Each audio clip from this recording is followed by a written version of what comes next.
Yeah, just because my freaking interface. We are live.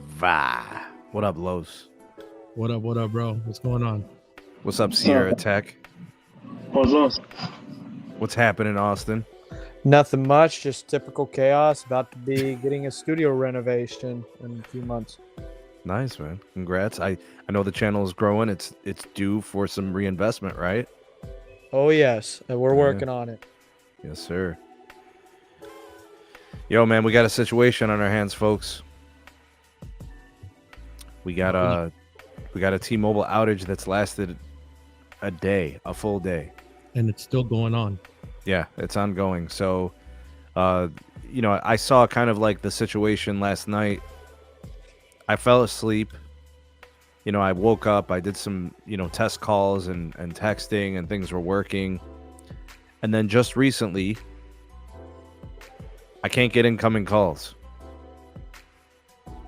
on my T-Mobile line. So it's going straight to voicemail.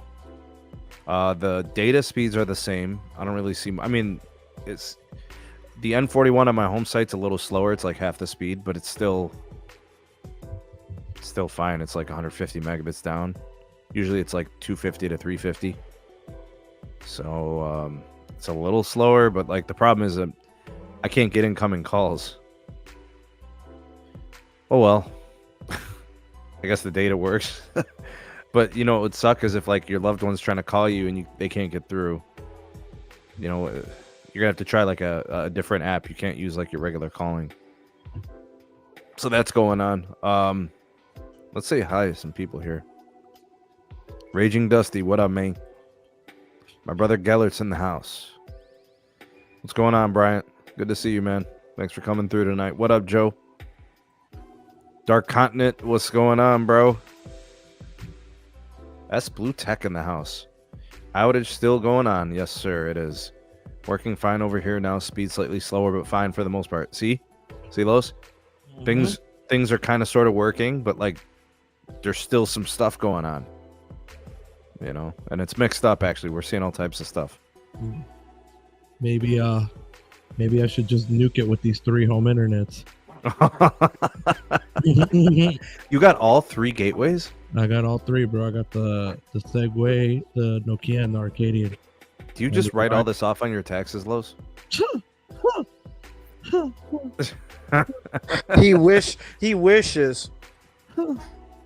I'm telling you, just write it all off on the channel, bro. 3 home internets, times 12 months. Just write it all off on your taxes, homie.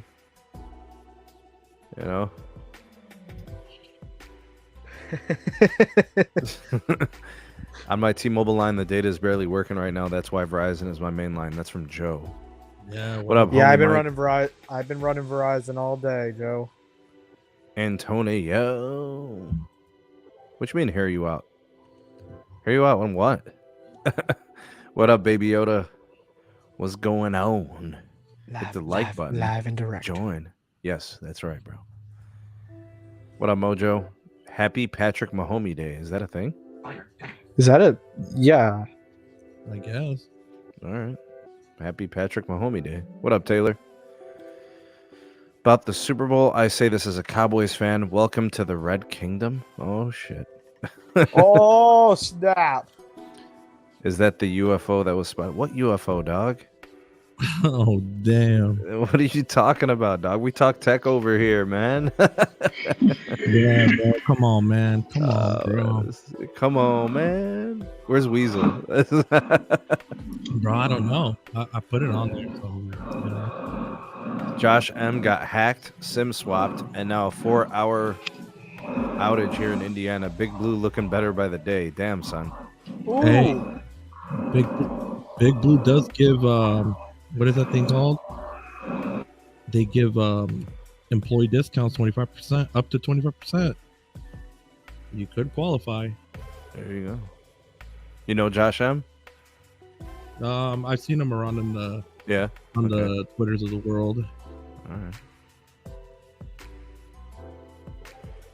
Los, you are a true techie from Antonio. Oh, yeah, he was in the podcast last night. Yeah, bro, it was great. It was crazy, man. You know, this whole What up, T-Mobile Speaker outage. Network? This whole T-Mobile outage occurred when I was offline. It's always when I'm offline, when I'm doing something or I'm sleeping. Apple had an outage last year. Now T-Mobile has one. Man, why can't I see this when I'm awake? I don't know. Kind of sucks.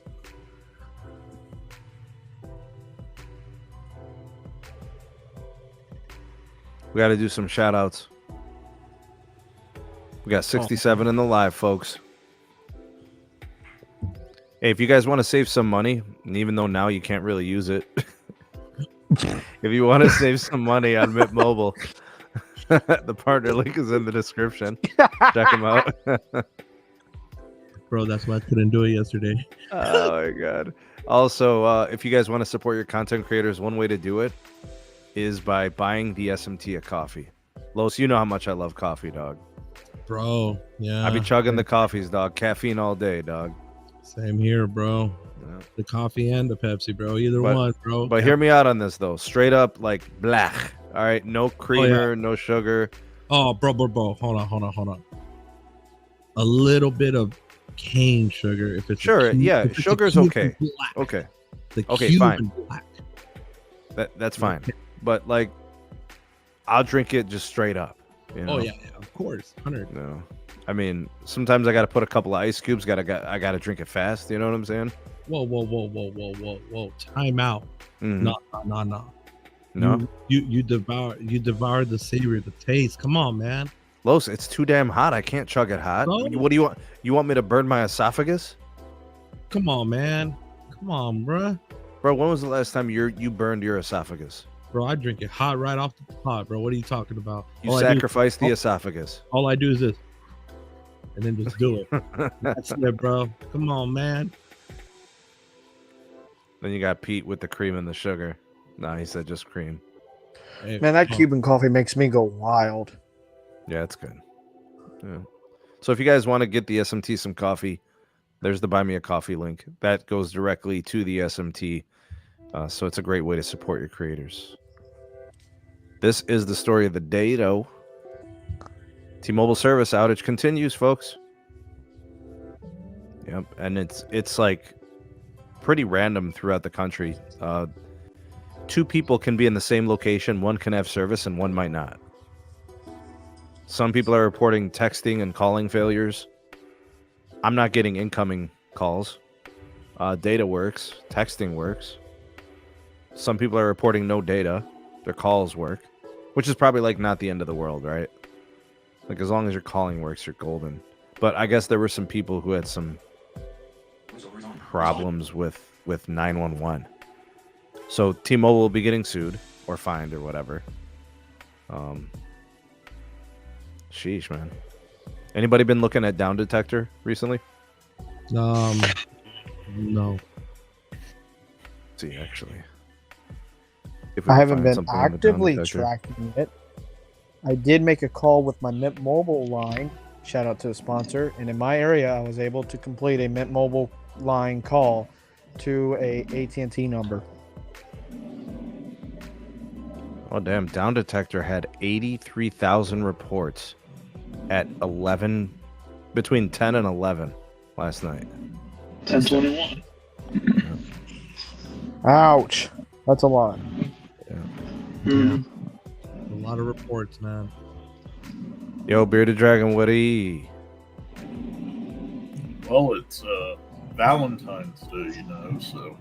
Did you just say it's Galentine's Day? Valentine. Oh. So I'm stopping in before the other half shows up to talk about how ass the T-Mobile outage is.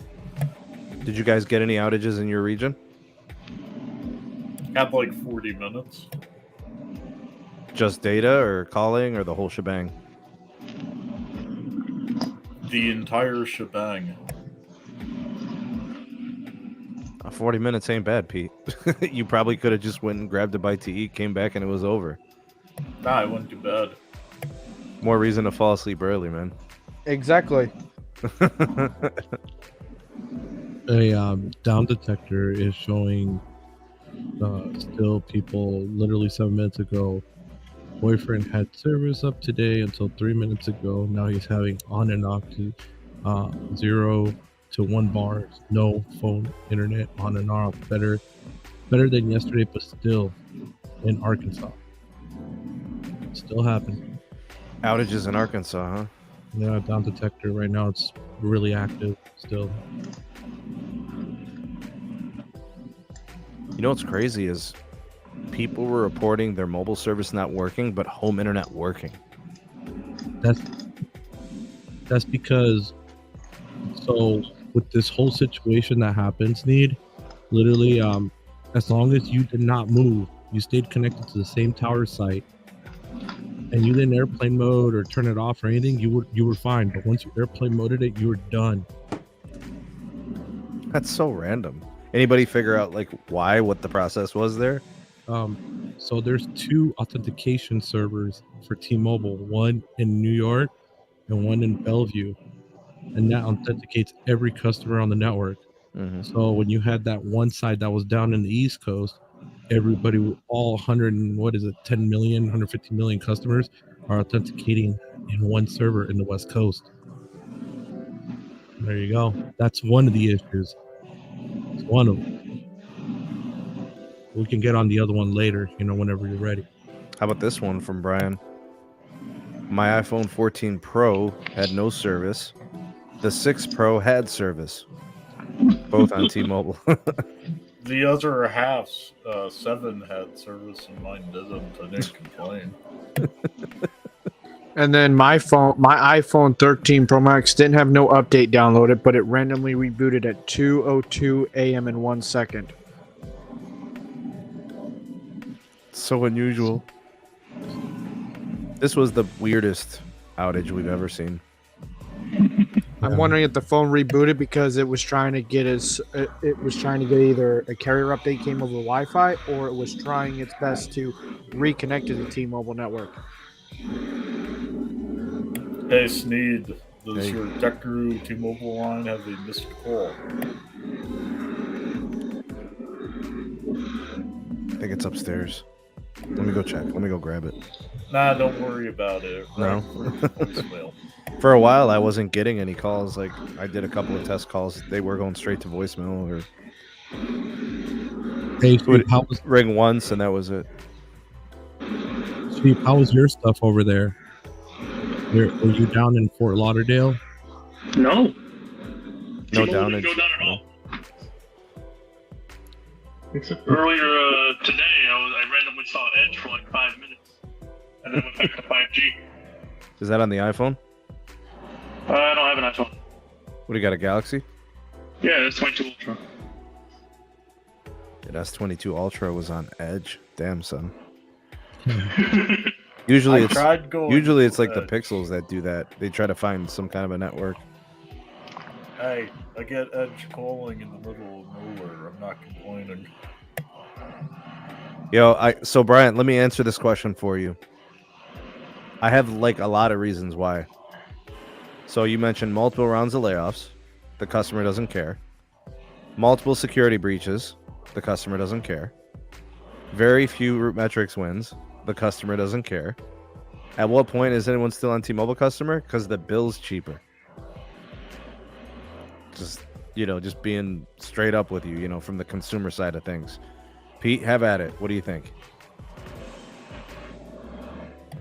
Let's see. Multiple rounds of layoffs, multiple securities, very few.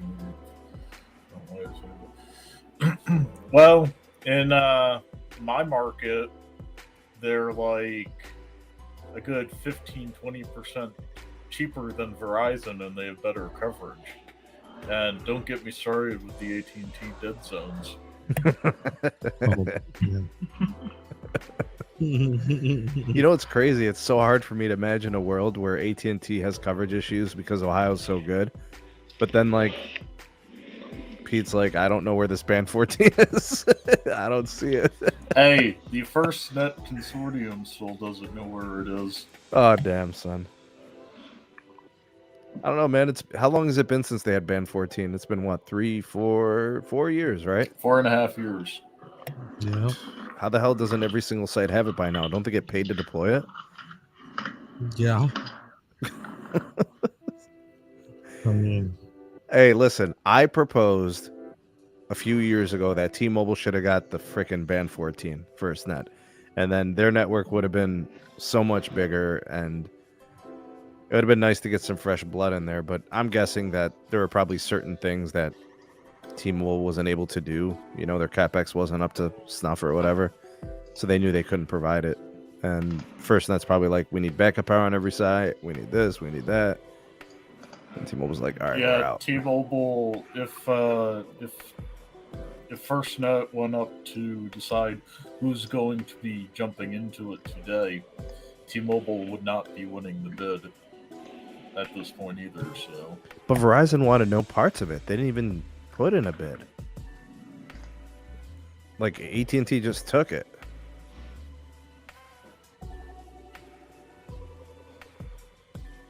All right, let's see what Bryant's got to say here. I like Bryant. Yeah. Visible is cheap. Xfinity Mobile 2, Spectrum Mobile 2, and none of them have the same amount of layoffs or security breaches.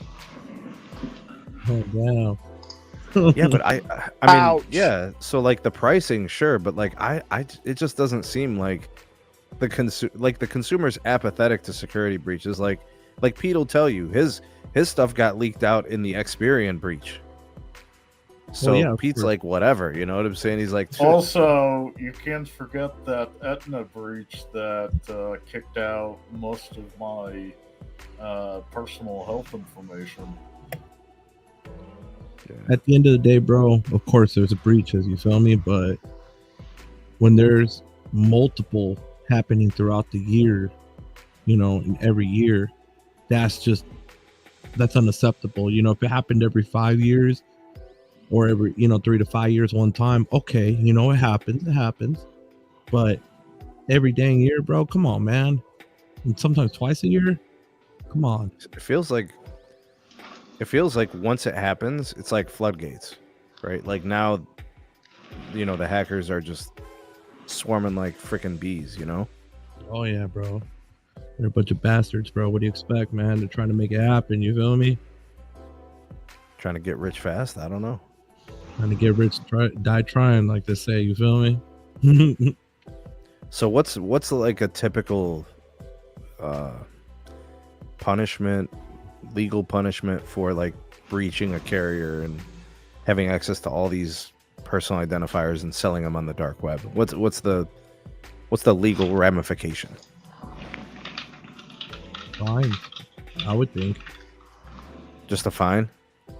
Fines and compensation for whoever was affected. But like you wouldn't be thrown in jail though. I mean, how can you throw in jail a company that's S or C Corp, S Corp? Literally, all you have is just people running it. The company, it's its own entity, so you can't. What are you gonna do? Throw a building in jail? No, I'm talking about for the person who hacks them. Oh yeah, the hackers. Yeah. You gotta throw them in the boot. You gotta throw them in the booty house, of course. Straight up. What up, Jay Reed? Favor of Alaskan gulags, so send them there. Because a lot of these hackers, what happens is, so the feds, you know, they'll be like, well, you know what, man, you show us how you did it, and we'll give you a pass, and we'll let you work with us. You'll work directly with our cybersecurity team in the FBI, and that's the problem. Team. Right. And that's the problem too. Like they don't face no punishment, so they know, these hackers know that, hey, you know what, I can go around and hack the world, and eventually I can land a job at the FBI. You know? Damn. I mean, it's got to be a good paying job, you know? Dang, Los, that's a recruitment tool. Gotta hack more places. Well, I mean, when I was doing stuff, you know, with DoD, I can tell you see a lot of stuff like that going around.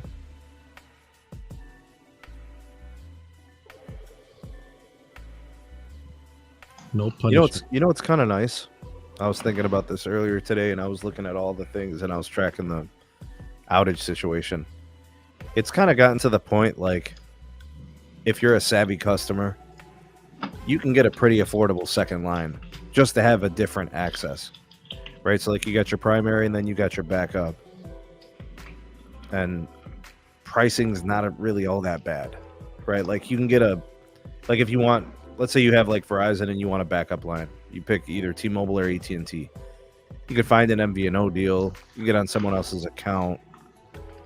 You know, there's ways to get the secondary service like super cheap, so that way you're not like ass out in the world, you know, and not having any connection at all, right? So I don't know, doesn't seem all that bad, but like most people don't want to do that.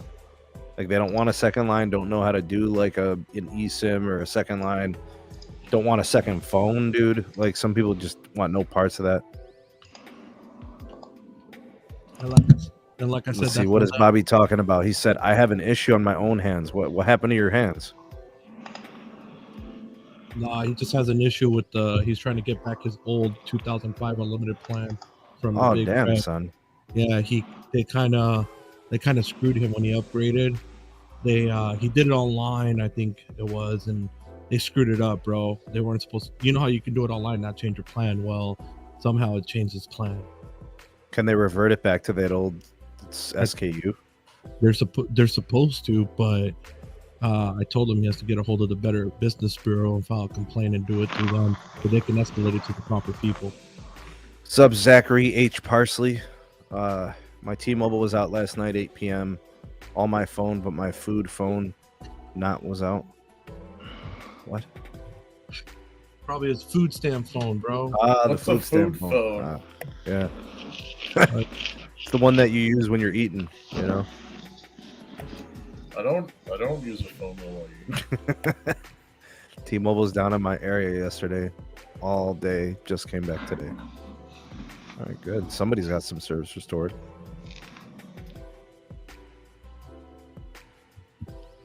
Brian says, I'm tired of T-Mobile and their crappy business movements lately. They clearly don't care about their customers or their shareholders. I don't know. The shareholders, I think they do. The customers, I mean, they give them good deals. I don't know. It depends how you look at it. T-Mobile's a great target. Maybe they look at them as low-hanging fruit. They just keep trying to bust in. No way I'm paying $100 plus a share to have them constantly be in the news for horrible business. Oh, I see what you're saying. Yeah, I mean, they do have some negative pub.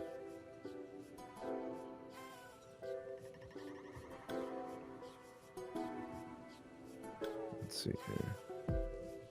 Q-Link? Man, I've heard of Q-Link. What network does Q-Link run on? T-Mobile. Oh, so you're out, dude. Yeah, you're out. Service back? Well, so the thing is a lot of people that did not. So in the affected areas, if you didn't have an outage, then the reason why you didn't have that outage was because you literally were on you were staying at the same site and you didn't airplane mode your phone or whatever. Once you airplane moded it went down. Because we've tested it. We were testing it yesterday live on the stream. We were literally having people put it airplane mode, when the ones that said that they had no problem, except for like in South Florida, somehow they were still okay. But boom, it went out.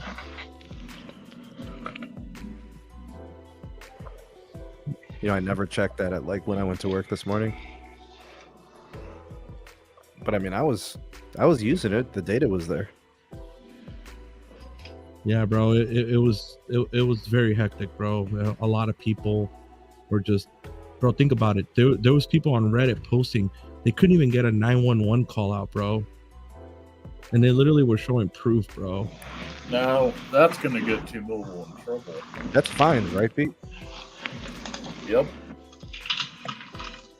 It's like a $10,000 fine for each person or something. Yep. And luckily, I was in emergency calling only the entire time. Pete, but that's the thing. The phones were in emergency calling, but it wasn't going out to 911 because. Oh, that's horrible. So what was happening with that? So this is what I found out from certain engineers is that the SIM could still see the T-Mobile PLMN broadcasting. It was. And then at the same time, it knows that it could fall on AT&T as a fallback, which it wasn't because it still saw the T-Mobile PLMN broadcasting. So at the end of the day, it wasn't letting it roam. So it was literally stuck in limbo mode. So if you try to dial 911, the call will just drop. I was watching that most of the time until it yo-yoed back and just stuck.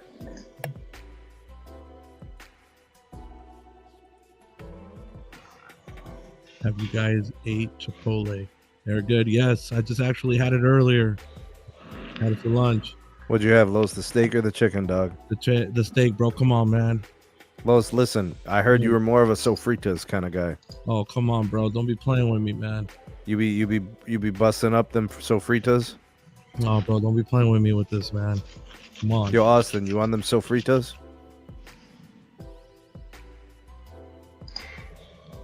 Austin disappeared. I have no idea what those are, but last night I made beef and broccoli, and tonight I'm going out for Japanese food. Oh, come on, man. Don't be playing with me on that either, P. Come on, man. Yo, hey, you're the one who's not over here. Yo, Sheep, you on them sofritas, bro? What the fuck is that?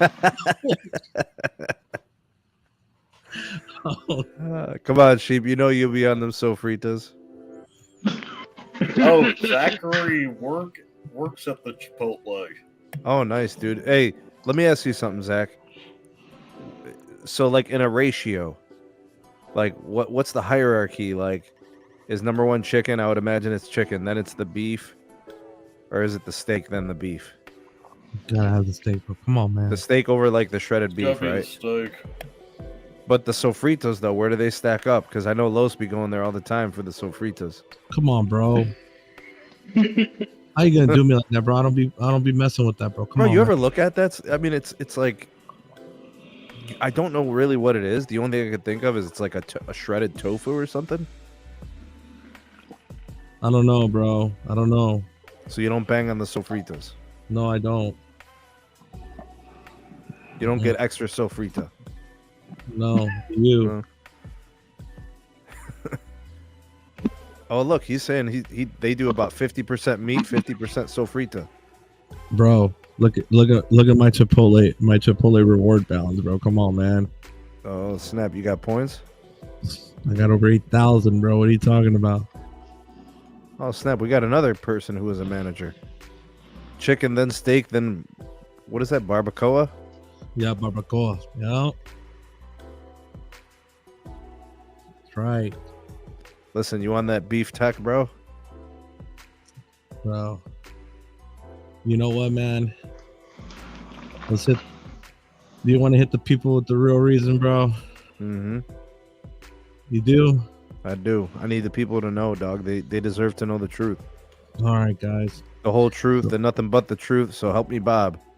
Okay, guys. So, of course, the fiber situation, had some sort of it was some sort of the problem, but the real problem was somebody's trying to be first at something, and guess what? It kicked them in the rear end, like big time. Hey, I'm disappointed with this. They rolled back my stuff lows, but I'm gonna be back in a minute. Oh yeah. So the real reason, guys, the outage was so big, especially with the calling. So yesterday, the authentication thing could have been managed, and you still could have had at least, calling. No problem. But the real reason why it all failed is because they were sending a massive update to turn on VoNR nationwide, and it failed because T-Mobile has too much data being consumed in their towers on their whole network. So Los, hear me out on this, right? Hear me out on this. We just got the update like 2 months ago about the converged network core. Pete, you know what I'm talking about, dog. The LTE 5G converged core. Does that have anything to do with this? Do you really think there is one? Wait, so you're saying that that's not a thing? Not yet. Oh, okay. So had they have had this in place, it would have worked out better? Mm-hmm. Hey Bobby, if you decide to go to Mint, use the partner link in the description, dog. Appreciate it. So what's up, Archie? I'm gonna share this. I'm gonna share something, Stan. So this is from the community. Bro, Brian just hit us with the call a spade, dog. Damn, Brian, you put it on us. All right, so since you put it on us, 3, 2, 1. There you go, Sneed. All right, so this was last night on the stream. So here you go. This is an engineer. T-Mobile just tried to enable VoNR. My friend that works for T-Mobile on the 5G engineering team, Wi-Fi called me. LOL. I personally work for T-Mobile Business. It was supposed to be a test. T-Mobile's leased fiber lines lost some backhaul. Lots of 5G core was lost due to broken SSL and TLS 2.0, broken security certificate handshakes. They cannot handle the load right now. Somebody should get fired on that one. Oh, but there you go. We have to hit them with the curveball proof, baby. Yep. So I gotta head out. Thanks, Pete. Thanks, buddy. Hey, that's what you get for doing this on Valentine's Day. You're the GOAT, Pete. We appreciate you, bro. Damn bearded dragon. Have that good dinner, bro. Tell the missus I said hello and happy Valentine's Day to you guys. Say it for both of you. Later. All right, later, bro. So basically, the T-Mobile engineering team last night, as the update went out and crashed the whole damn network, literally took it down to its knees. They were going back and reinstating VoLTE. They had to go tower site to tower site and re-update the VoLTE codec. Like step it back, right? Like, and they couldn't do it all. It was going to take too long. So what they did is they did a fail safe and put everything on Edge. So all the calls are going through Edge while they were making it happen. So you would still have data when you hung up the phone, but you wouldn't have data while you were on the call. Yeah, but how bad would that sound quality be on those calls, Los? Mr. West, I talked to Mr. Lawrence yesterday on it. He said I sounded like a cat on a string, bro. Yo, get the link out to the goons, Los. Get the goons on, bro. Bro, I sent it to them, bro. They be on that bull, bro. Yeah, come on, bro. Let's see. Yo, Brian is saying that T-Mobile sucks at networking. So here, trying to blame it on a third-party provider. Yet another lie from Magenta. So I'm gonna share a little bit more here. Hold on, real quick. You know I got you, bro. Come on, man. You know we come with the proof, baby. So there you go. So here's another text that he said. So our fiber provider's infrastructure was assumed to be able to handle the firmware imaging, but I believe these updates should have been postponed. But they wanted to jump the gun to be first in VoNR. Yes, the firmware is planned still. We are currently sorting out failed firmware images and replacing the corrupted file stacks on the affected sites. Right now, the firmware is mostly postponed. Tonight was supposed to be the start of the 5G VoNR rollout, and provisioning backhaul for the general network core couldn't handle it. The bandwidth used during the firmware updates. So there you go. Overselling the network, all the free lines, all that, literally nuked the network. Can't even handle a simple update. So let me tell you why that's believable. We've seen T-Mobile rush and jump the gun. You know, that's happened in the past. So that's not out of the realm of possibility. Bro, we're not gonna stick. Kind of made their own mistake. It's like it's on them, bro. The engineering team, you see them. They're saying they knew they wasn't ready, but they jumped the gun. The top heads, they knew. Said do it anyways. They did it. Yeah, and look, it literally crippled them. Most they've done this before, dog. Yeah, they've done this before. That's not the first time. You know what I call this? Rinse and repeat. Rinse and repeat. Jesus Christ, bro. Come on, man. What do you think this is, Don Soap, bro? Come on, man. You know, I couldn't help that. Somebody get the link to Tim, bro. He could speak to this because the homie used to work with the company, so he knows. DMs. Check your DMs in 5 seconds. S Blue Tech. Hoping things improve once Neville is out when they deploy it right. It works great. Just like that performance I was seeing around here before the outage. I actually have to say something with that, so we're going to interrupt that one for a second. Actually, Neville Ray didn't want to do this. This came from the new guy. Neville Ray. Okay, but Neville Ray was the one who apologized, wasn't he, on Twitter? Okay, guys, so you guys got to pay attention to this, all right? These last 4 earnings calls from now. Yeah, it's 4 now with this last one. Neville Ray has not responded to questions. It was always Mike Seaver answering them for him. Pay attention to those. Watch them on the replay. They got him on their channel. Bro, those things are hard to sit through, bro. There's a reason why.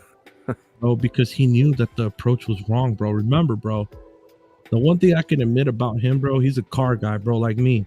We don't like to do stuff half-assed. We don't like to do not like that. If not, our baby won't blossom the way we need it to blossom and run right. You feel me? So he's not going to take shortcuts if he can avoid it. And a lot of this stuff that's been happening lately, this is why he has not responded on those earning calls to nothing. He's just been quiet, bro. Look at him, bro. You watch him. You seen him, right? He's quiet. Yeah, but he speaks sometimes. You're right. It's not as frequent. Yeah, that's true. Compared to 2 years ago, bro, where he was like literally, he was like most of the talk. Yeah, it was like right after the merger, but since then he's been off in the cut, you know. Because he's not the one making the moves anymore, bro. He hasn't been for a hot minute. No, it's been a while. Yeah. And he's supposed to be the CTO. So I got to give him a break. You know, break has got to be given where it deserves, bro. Yeah, I don't think this has anything to do with him. I think you're right.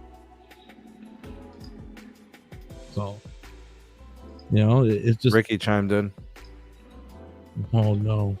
Oh, no. Yeah, here's the follow-up to Ricky. You know how he does. No. T-Mobile was the first to 5G. It was fake. T-Mobile was the first to standalone. It was fake. T-Mobile was first to Vonar. It was fake. T-Mobile was nothing but skunks and raccoons with rabies. Hey, man. But you know, the C-band, it's working good, man. So I'm gonna share after this comment. I'm gonna share the last part of that. C-band at 3 miles away doesn't get my phone hot, and it's really nice C-band. Nice. No, I understand. Why does Ricky always call everything fake? It ain't fake, man. None of it's fake. You know how Ricky does, bro. If it's not like massive MIMO and the newest cutting edge tech, you know Ricky's pissed. Okay, so here you go. So bandwidth may be limited to preserve the only 2 provisioning cores that are handling the overloaded provisioning request, aka authentication. So far, the band-aid and fixes for the sites have been working on LTV provisioning backhaul. We are turning off the 5G NSA and SA cores to preserve bandwidth. Yeah, packet loss is going to be high because of the provisioning issues handling security certificates, authentication for provisioning requests on the SA NSA core is taking the biggest hit. There you go. Come on, bro. It's just crazy that T-Mobile, just to be the first at something, literally shot themselves in the foot, man. I'd rather them be last and it comes out quality. You remember that was the Sprint thing, right? Bro, Sprint, when Volti finally came out for Sprint, yes, they were the dead last at it. We can all agree on that. But was it good?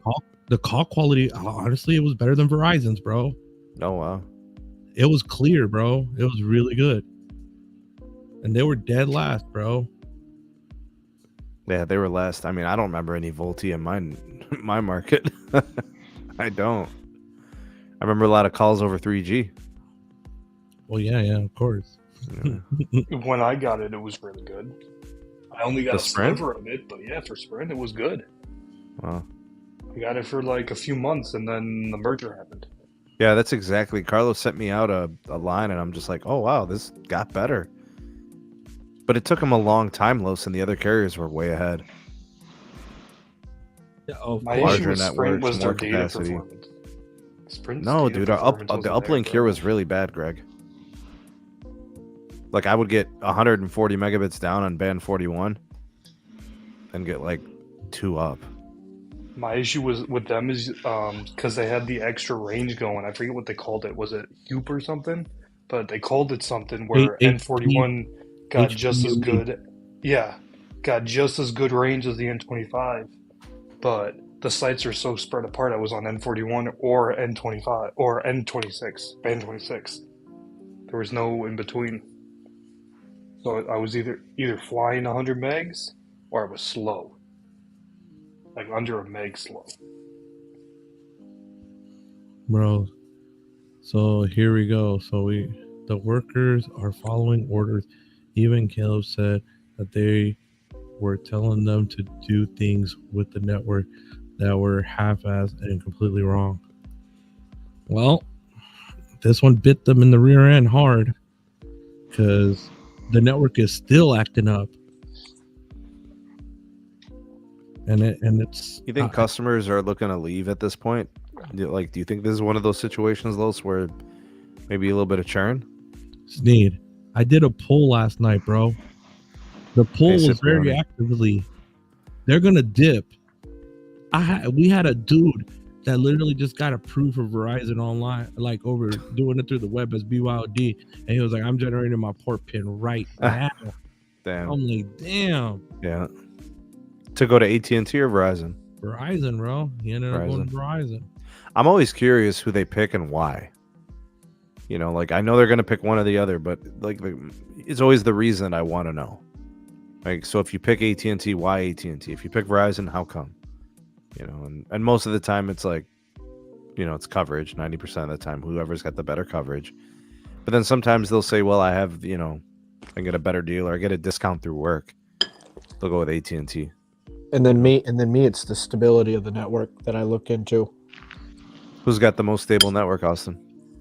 Even with Verizon having failed 5G panels in my area, at my house, even though they got 2 sites 3 miles apart, helping the 5G connection outside, and then the site off to my northwest has bad sectors, it still is stable. If this was a T-Mobile experience, it wouldn't be the same. Damn, son. Uh-oh. What up, Timbo? Yo, what up, guys? What's happening, bruh? No, not much. Yo, Tim, before you get going on this, I know you got something to say, but I just want to let you know the Volvizi is cooking with gas, bro. I just want to let you know. So before you start hating, you know, check it at the Dell. Bro, he said he upgraded. He said he upgraded the Terpskis, bro. Extra large, bro. It's like McDonald's when you get the supersized, bro. That's all right. I just flashed a new tune. Oh snap. Damn. All right. But you have the GTI? GLI, but GLI. Same thing. Yeah. I just forgot if you had a Golf or a Jetta. Yeah, Jetta GLI. Okay. Yeah. Well, dude, I just saw a Golf today, bro. The hatchback shit was crazy, bro. Fast. It's a very nice car. Well, everybody who owns them, they zip, bro. They dipping in and out of lanes, flying. Yeah, it's a small car. It's mandatory. Like if you got one of those, you're just dipping in and out of traffic, then. Yeah, it's a tiny car, man. What do you expect? Yeah, but I mean, they're like low to the ground. They got a nice wide. It's a tiny car with a lot of low end torque. Greetings to Neville the Pebble. But they still ain't messing with the Volvizi, cuz 200 on the dash, bro. Don't hate. Just because you got 200 on the dash don't mean you can hit 200. You're such a hater, Greg, because you got a Corolla. Always coming in here talking shit. Ouch. Oh, you don't even know what car I drive. That's the fucked up part. Yo, are we talking smack about the Volvizi right now? Of course. Yeah, don't be talking about Sneed is actually the one who started it, to be fair. Listen, because I know what you were going to do when you got in here. You were going to take a jab. I know. Yeah, he's going to throw a jab. I was going to throw the first jab at T-Mobile, but... That's music to my ears. T-Mobile, continuing. Look, Logan, real talk. I don't think Verizon and AT&T really care what happens at T-Mobile. This is real talk. They got bigger fish to fry. They got their own problems. And T-Mobile often gives themselves a lot of their own problems. You know, I'm not going to, feed into any type of conspiracy. Hold on, bro. I got you, bro. There you go. The Volbeat. Oh, Jesus. The wagon. Oh my God. Adela's asking, after the outage, does AT&T and Verizon clear T-Mobile? I mean, when it comes to reliability, I think these are the things that sometimes people stay away from T-Mobile because of, like, there was one point where I was trying to move all my lines to T-Mobile, and my dad told me to go to hell. You know what I'm saying? Hey, man. And it's things like this where he knows that they happen, bro. My own dad, bro. He literally said that to me, dog. Sneed, could you imagine the people that were doing night shifts and their T-Mobile service went down? Well, how about a first responder? That too. How about the driving cars? I had people. Dude, we were on the live stream last night, and some guy was doing Instacart and said he had to return all the groceries for his customer because he couldn't get service. Oh.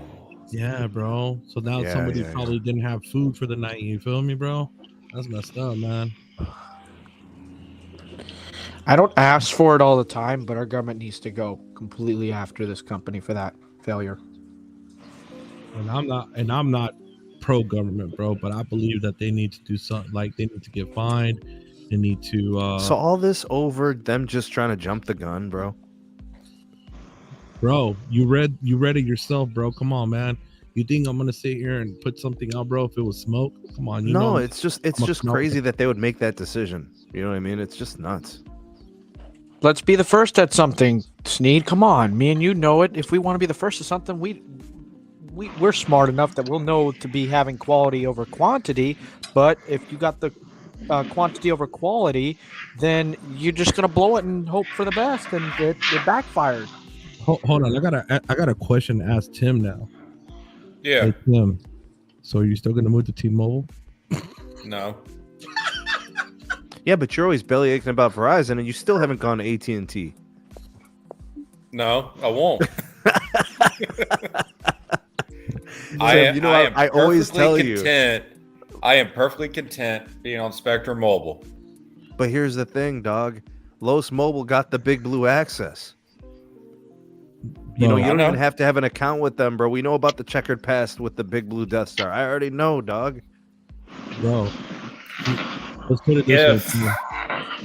If AT&T was better, I would consider it. But they're not better than Verizon.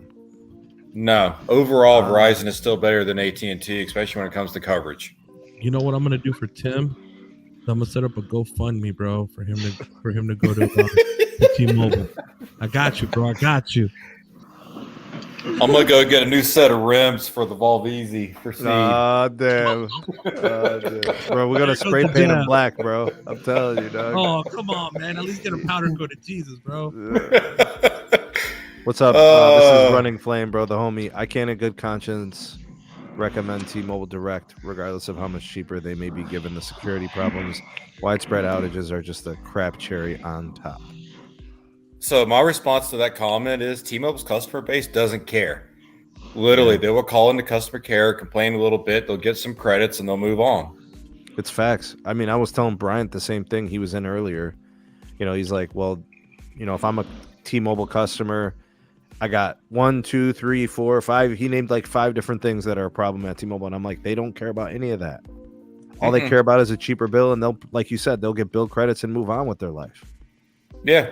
Unless becomes a more than 2 times a year they have an outage, they're not going to lose any customers. If anything, they'll spin it and still gain. S Blue Tech chimes in with the super chat. Appreciate you. Thank you, brother. Thank you. Yeah, thank you. I'm not pro-government, but in situations like these, should first responder accounts have the ability to connect to any network when the main one is out, similar to calling 911? S Blue Tech, sir, this was something that came up a few months ago, where T-Mobile was actually pissed at AT&T for not allowing their first responders to roam on AT&T's FirstNet. They want access to that network core. Here's the thing. How does AT&T provision those lines from T-Mobile? Bro, so... Do they provision them for roaming and it works? Do they just get access on that PLMN?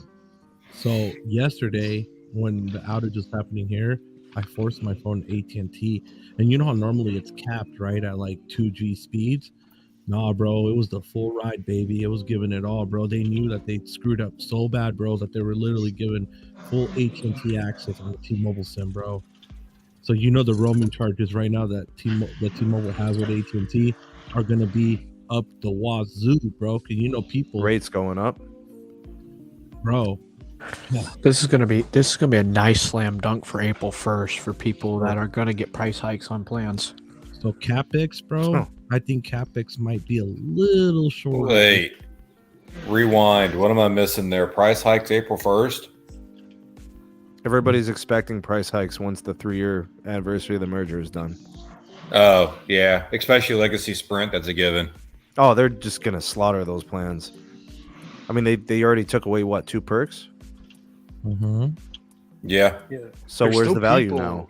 There's You still know? people on like the 4 for 100, whatever the best That shit's plan crazy, for bro. an ad was. There you go, bro. So the Reddits of the world, bro. Literally trying to make calls to 911. Weren't going through. Bro.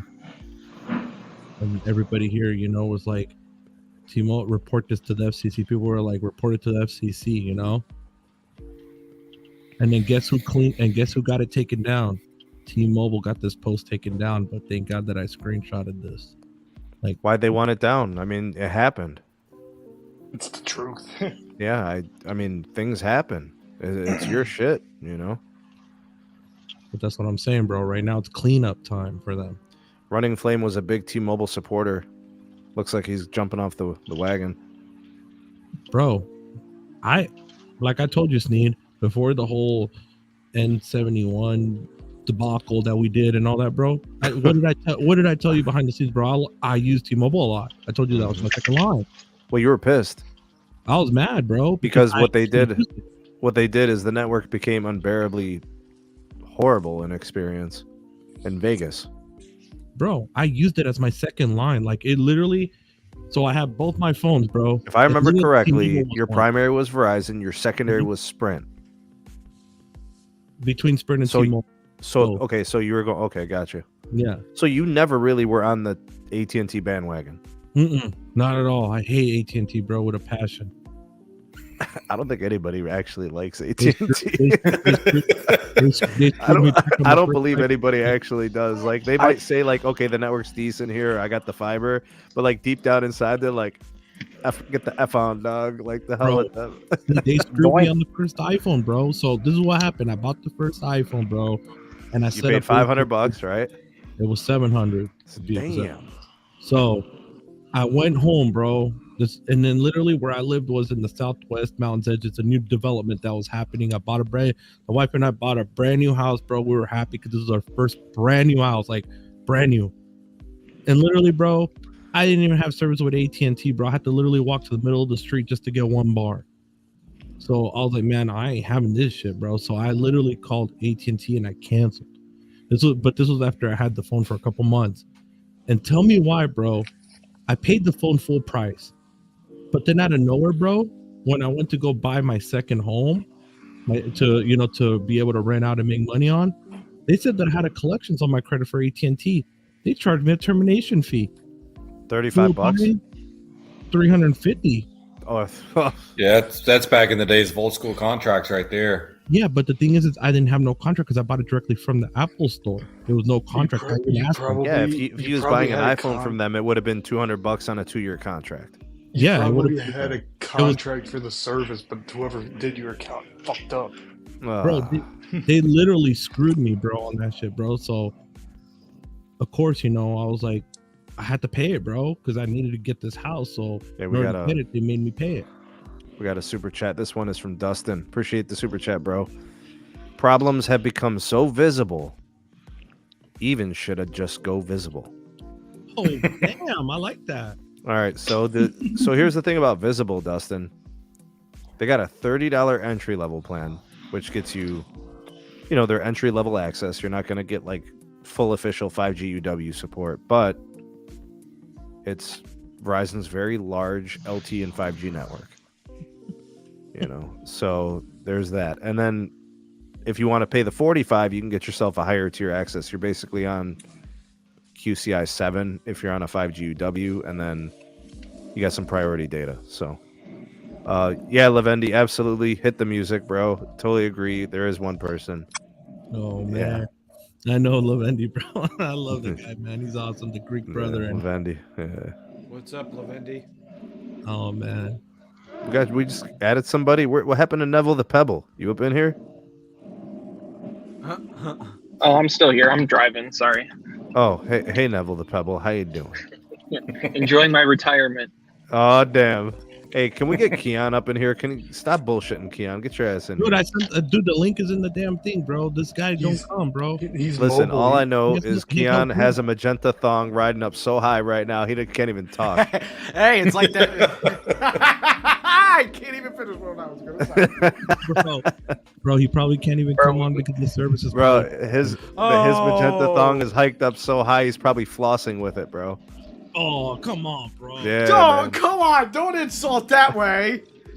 Come on, man. Hey, Valentine's before Day. I- Now before I nobody can hopped in send those here- texts, you know. Before I hopped in here, we were actually on a phone call, and this man had the audacity to try and come up with some sort of defense for that Oh, company, hell bro. no. Come on, bro. Oh, hell no. Come on, man. Bro, this is unacceptable. I don't give a damn. If this was Verizon, if this was AT&T, I would be riding the. I heard. This is just rumor and speculation. I heard that Dennis took off his T-Mobile beanie today. That's what I heard. Oh, snap! No. No. That's what I heard. The beanie is off, bro. Is it all for good? I don't That's know. the question. So that means he's porting his main line out of T-Mobile then. Damn. Hey, Sneed, I'm gonna reach out to my Connect over in the county next to me and ask him if there was any failed T-Mobile 911 calls last night. Bro, there's gonna be, bro. I want to see. But guys, we appreciate you guys tuning in. You know, we're not ending, but I'm just saying we appreciate you guys tuning in. Just remember, guys, take that quick second to hit that X in that chat and hit that like or dislike button, whichever way you feel. It helps circulate it through the algorithm. We greatly appreciate y'all for that. And we appreciate the love and the support as always. You know, but we need some feedback, man. We either need the up or the down. Whatever we deserve, it is what it is. We just need the honesty. But yeah, guys, it's so I don't know. Mr. Neville the Pebble, have you been experiencing issues with T-Mobile still today? Actually, no. My line has been. I've been checking on it periodically. I full disclosure, I do not use it as a primary line of service or use it for anything major. But I've been checking on it throughout the day, and I haven't had any noticeable issues. So now another thing is, bro, have you tried to call yourself with your other phone to see if the call goes to voicemail? Because that's an issue right now that's going on, actually.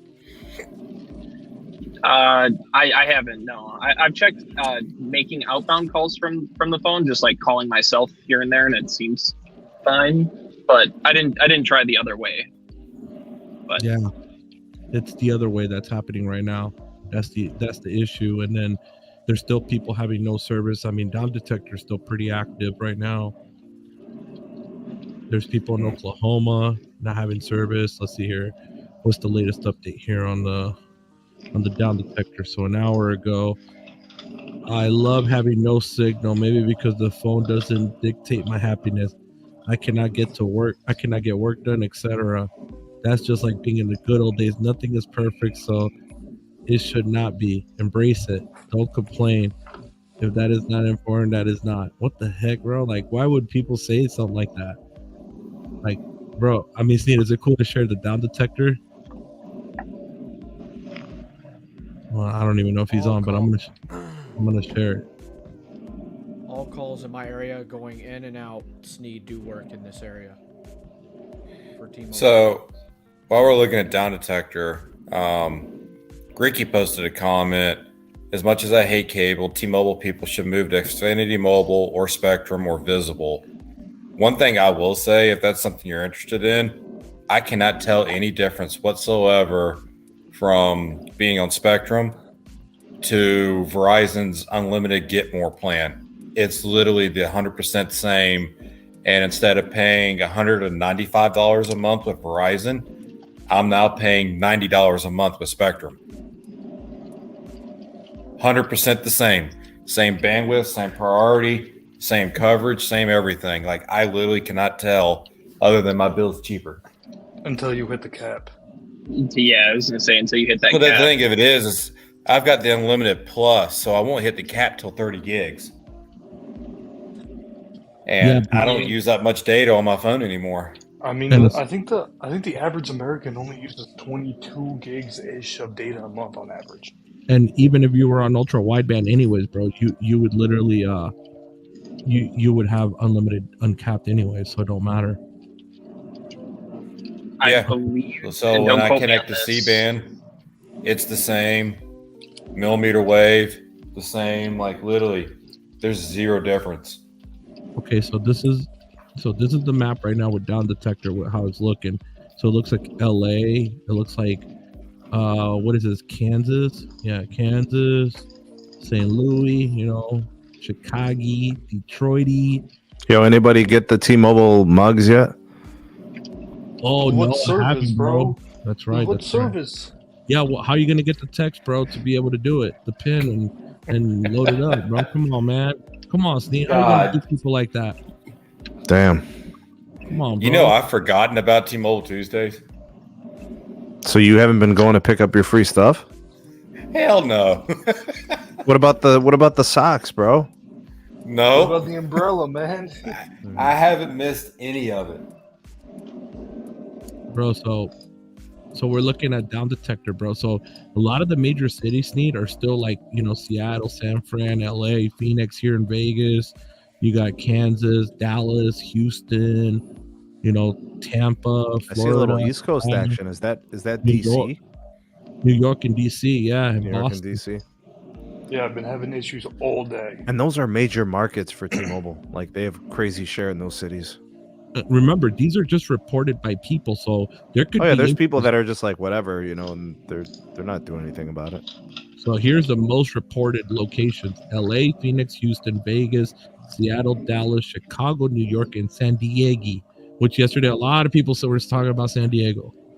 A lot of people on the live, bro. So here we go. So 5 minutes. See all these. This is all updated, bro. T-Mobile just created towers in my area.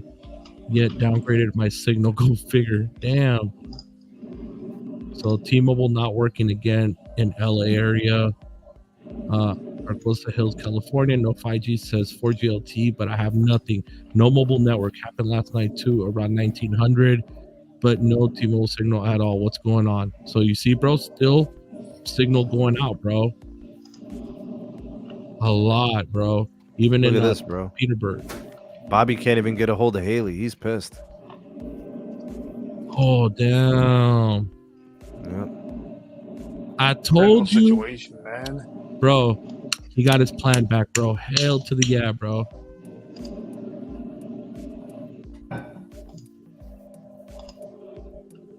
Well, there you go. Congratulations, bro. You got your plan back. Amazing, amazing. Oh, wow. So we got another... Thanks, Dustin.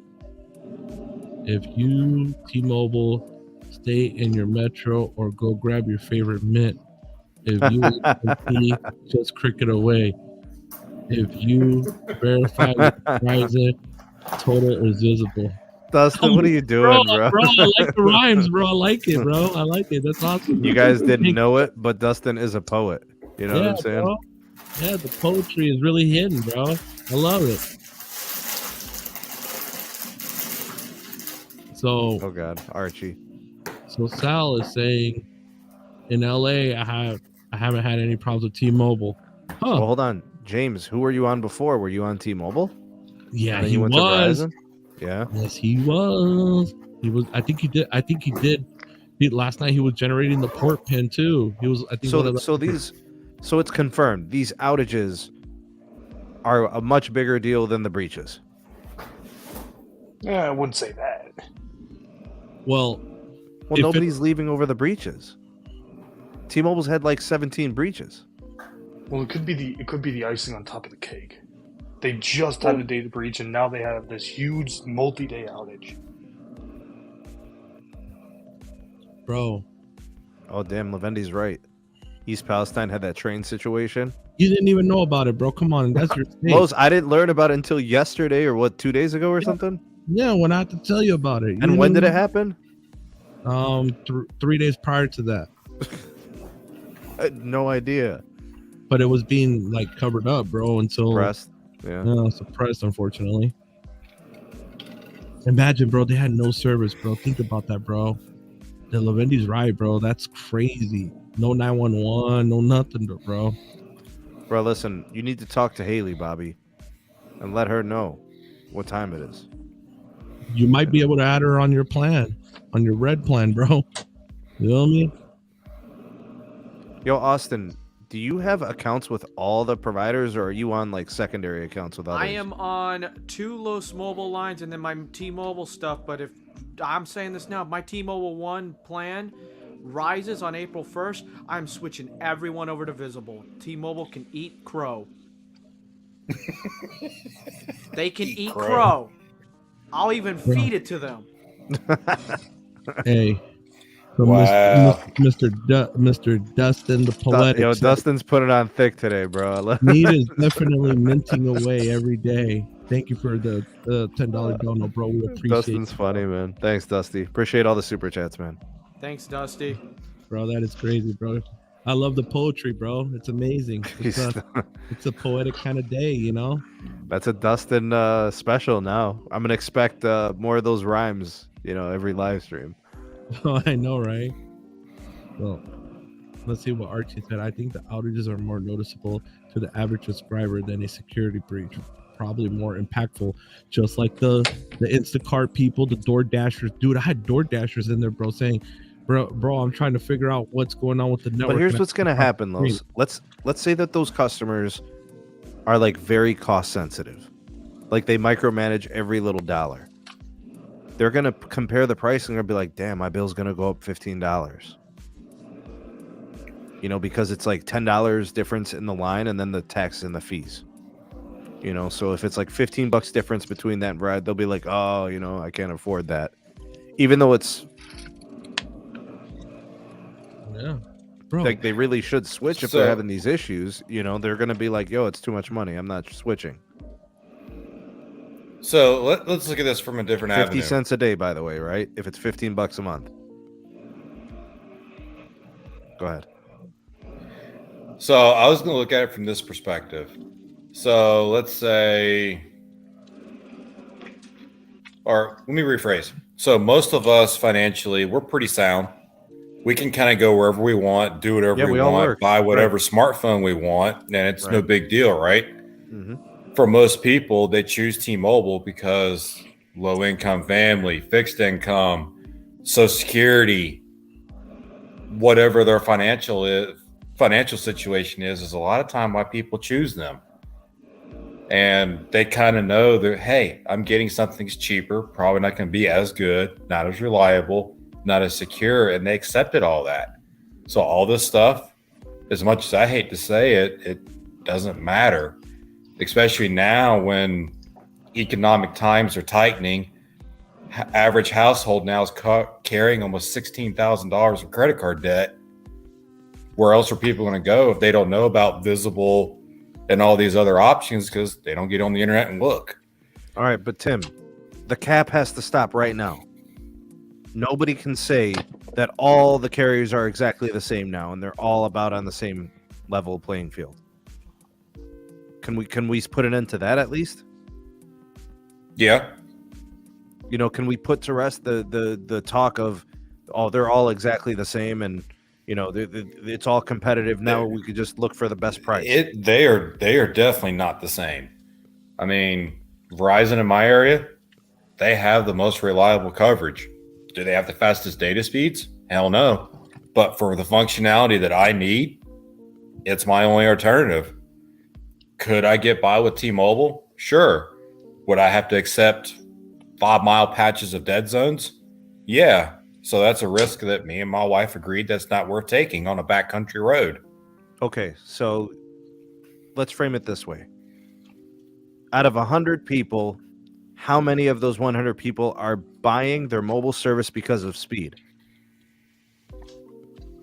Probably only us. But do we buy our mobile service based on speed? I don't get a guaranteed speed from Verizon or AT&T or T-Mobile on any of my lines. None of them tell me, here's your guaranteed speed. I am not paying for service based on speed. What am I paying for? Reliability. Reliability and quality. So Bingo. why the hell would someone make a purchasing decision based off of speed that is not guaranteed to them? Because advertisement, bro. John Travolta, bro. Come on, man. I'm gonna lay it thick again.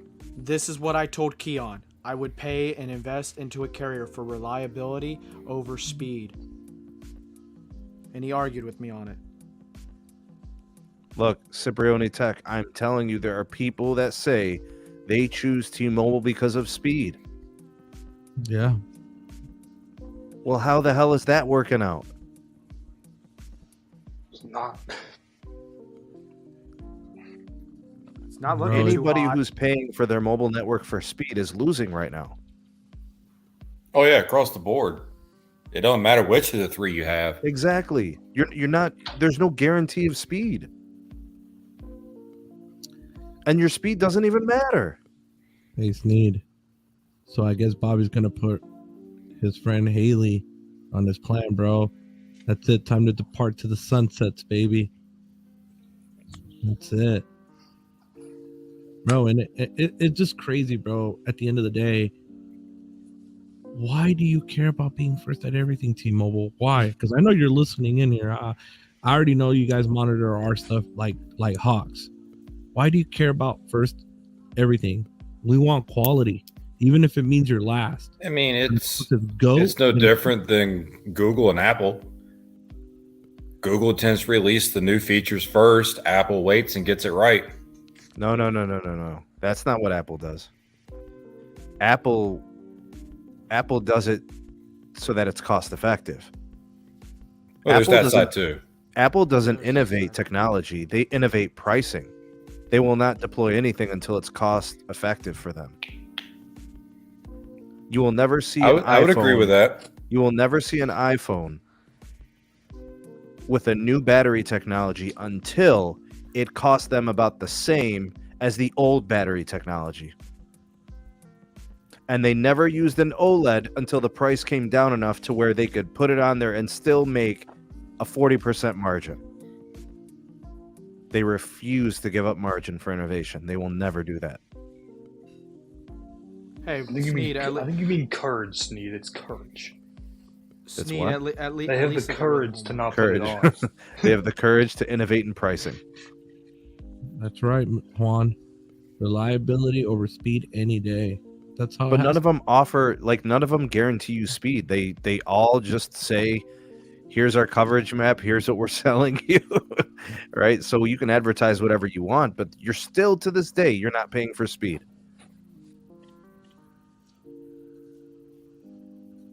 I mean, sort of, I guess, if you have like a Magenta MAX, for example, where it's like you don't get deprioed or whatever, but that's still not speed. That's just, you're paying to not be throttled. You're paying for access to a network. That's what you're paying for. So here you we never go. guarantee speed. At least right now. I have two phones, one on Spectrum and one on T-Mobile, iPhone 11 Spectrum and T-Mobile iPhone 14 Pro Max. And speed matters. Spectrum LTE feels like I'm back in 2015, but that's the thing. You're limiting yourself by hardware. There has been innovations to the Verizon network, and you're using an iPhone 11. Come on, man. That's like me being on T-Mobile and using a OnePlus 6 Pro. Yo, Sal, I ain't gonna lie, man. You might be on 30 megahertz of spectrum. Yeah, the iPhone 11 only did thing 2 carrier aggregation. No, it's not the carrier. It's Or band 3. 66, band 13, no 5G, and band 2. Yeah. The average bandwidth on those channels is 10 or 15 megahertz. I live that on the front side of my house all day long. And you sure as hell ain't getting no 5G on that phone. All right, Dustin is speaking again. Oh no. Yes, Dustin, no. super chat, poetry time. New home. Verizon almost dead zone. Oh. Tried AT&T, even fiber is unavailable. T-Mobile only guarantee connection. Buying Verizon booster. Wow, I like that. Oh, call in. You can call in. You can get the microcell. You're gonna need a booster of some sort. You just gotta give it to them a little bit. It hooks into your home internet. Sounds to me like you just gotta boost up the signal around the house for everybody, isn't it? Well, he said almost dead zone, so that might mean he wasn't. Yeah, he's probably on low band, and it's probably like a minus 119 RSRP.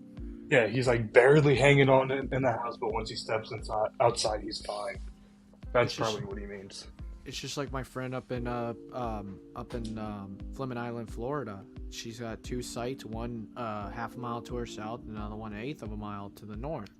Inside the house, she doesn't get service, but she got one of Verizon's boosters that connects into the Wi-Fi system to help the service inside the house until they fix the towers.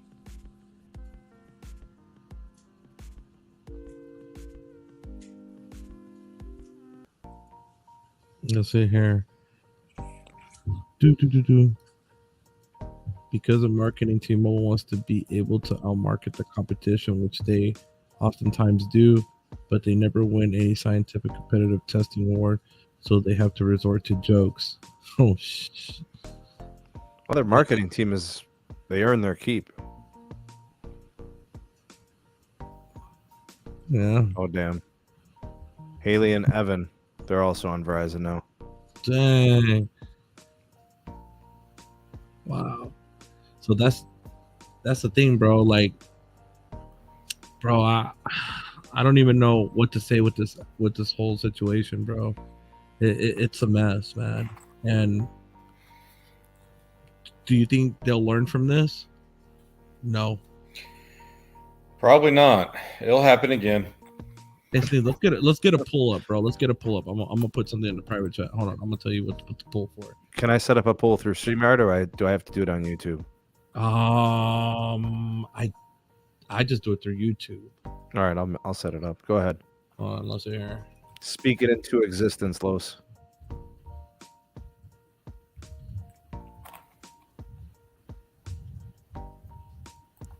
Hit me with it, Los. Okay, and then that's gonna be the question.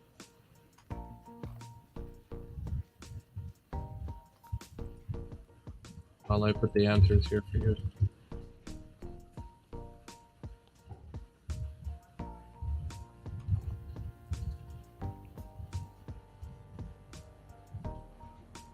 Those are the options.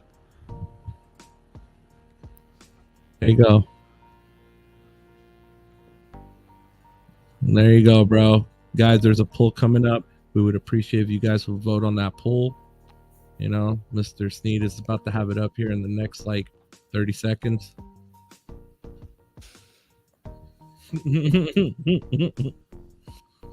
All right, folks, go ahead and cast your vote. Will the outage make you switch to another provider? Heck yeah. No.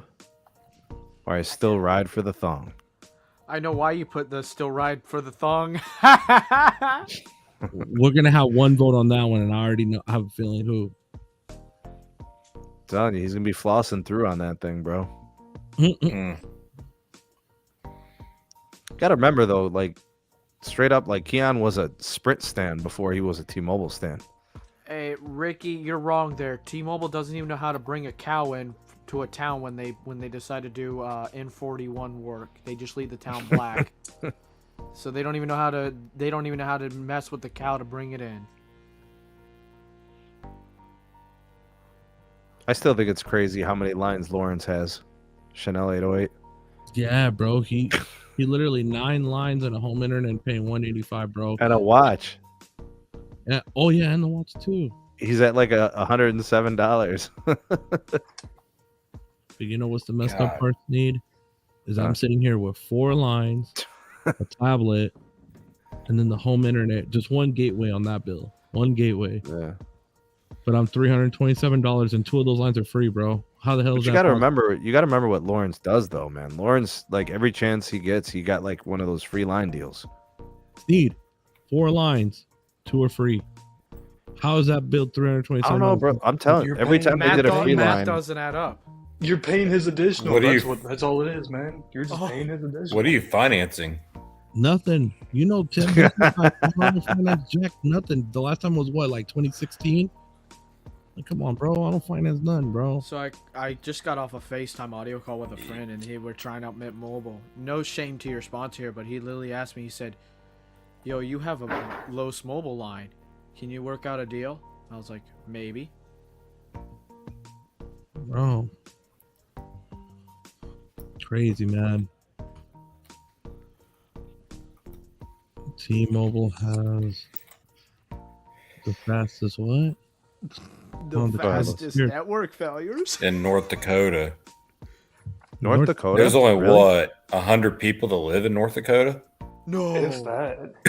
Yeah, but that's think about that though. Like that's a pretty out there type of space. So like, I mean, that's not even South Dakota, dog. Like you're up against it. Broken Bow. I mean, a buddy of mine that lives in South Dakota, he has T-Mobile and he absolutely loves it. Verizon's got C-band in North Dakota now. I don't know if you guys saw that on the coverage map, but Verizon's coming for their lunch money. Uh-oh. Hey, Justin, any outages in North Dakota? Yeah, Fargo's a bigger city, relatively speaking. Almost 120,000. I mean, that's for yeah, bro. For North Dakota, it's 120,000, bro. Man, that's a lot of people enjoying that 70 below zero in the wintertime. I think there's more than 120,000 people in the county. Well, stats, we got a super chat from Caesar. It's the pair that says #1 fan. Thanks, Caesar. Appreciate you, bro. Thank you, bro. Can somebody get the link to Caesar? See if he wants to join. It's in the chat. Yeah, it's in the Google chat. In the Google chat meet, bro. Yo, Ricky, it is C-band, sir. Slow your roll. I really don't want to have to put you back on probation. My probation thing gonna be all right. Bro, what are you talking about, bro? He has a warrant right now. He didn't report for the last one. He's wanted right now. Damn, son. Yeah, but Skipping jail and going straight to the gulag, bro. Warrants are meaningless if you have no one to collect. I mean, someone has to collect.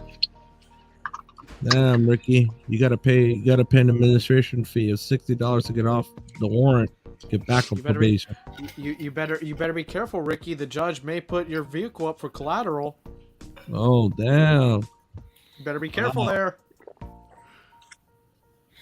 Oh, there you go. We got Caesar in the house. What's up, bro? What's up, man? Thank you for the super chat, bro. Appreciate you. But yeah, man. I mean, hold on. Who just fell off? Okay, so what's up, guys? What's up, Caesar? What's up, buddy? Oh, great. Okay, but yeah, guys. I mean, it just. What do you guys think is gonna happen with this? So they postponed the Vonar. So they ended up postponing it, and they're gonna end up doing it again. What do you think is gonna happen this time? I mean, let's go down the row. Let's hear who's to my right. I think to my right is Neville the Pebble. So you can start. Well, if they're smart, they'll roll it out in waves. Or go market by market. Do I think that'll happen? No, I think they're going to try and do the same thing again, and then we're gonna they're gonna try and avoid this by keeping their backhaul providers in the loop, or the same thing's going to happen again. All right, Mr. Tim, what do you think?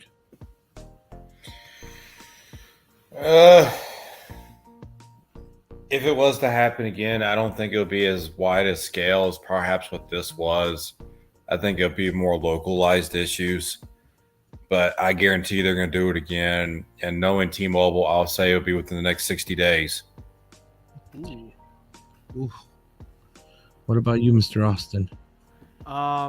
giving my connect and my background and working closely with law enforcement here in the state of Florida, if T-Mobile does not get in trouble by the FCC, this is just going to be a rinse and repeat.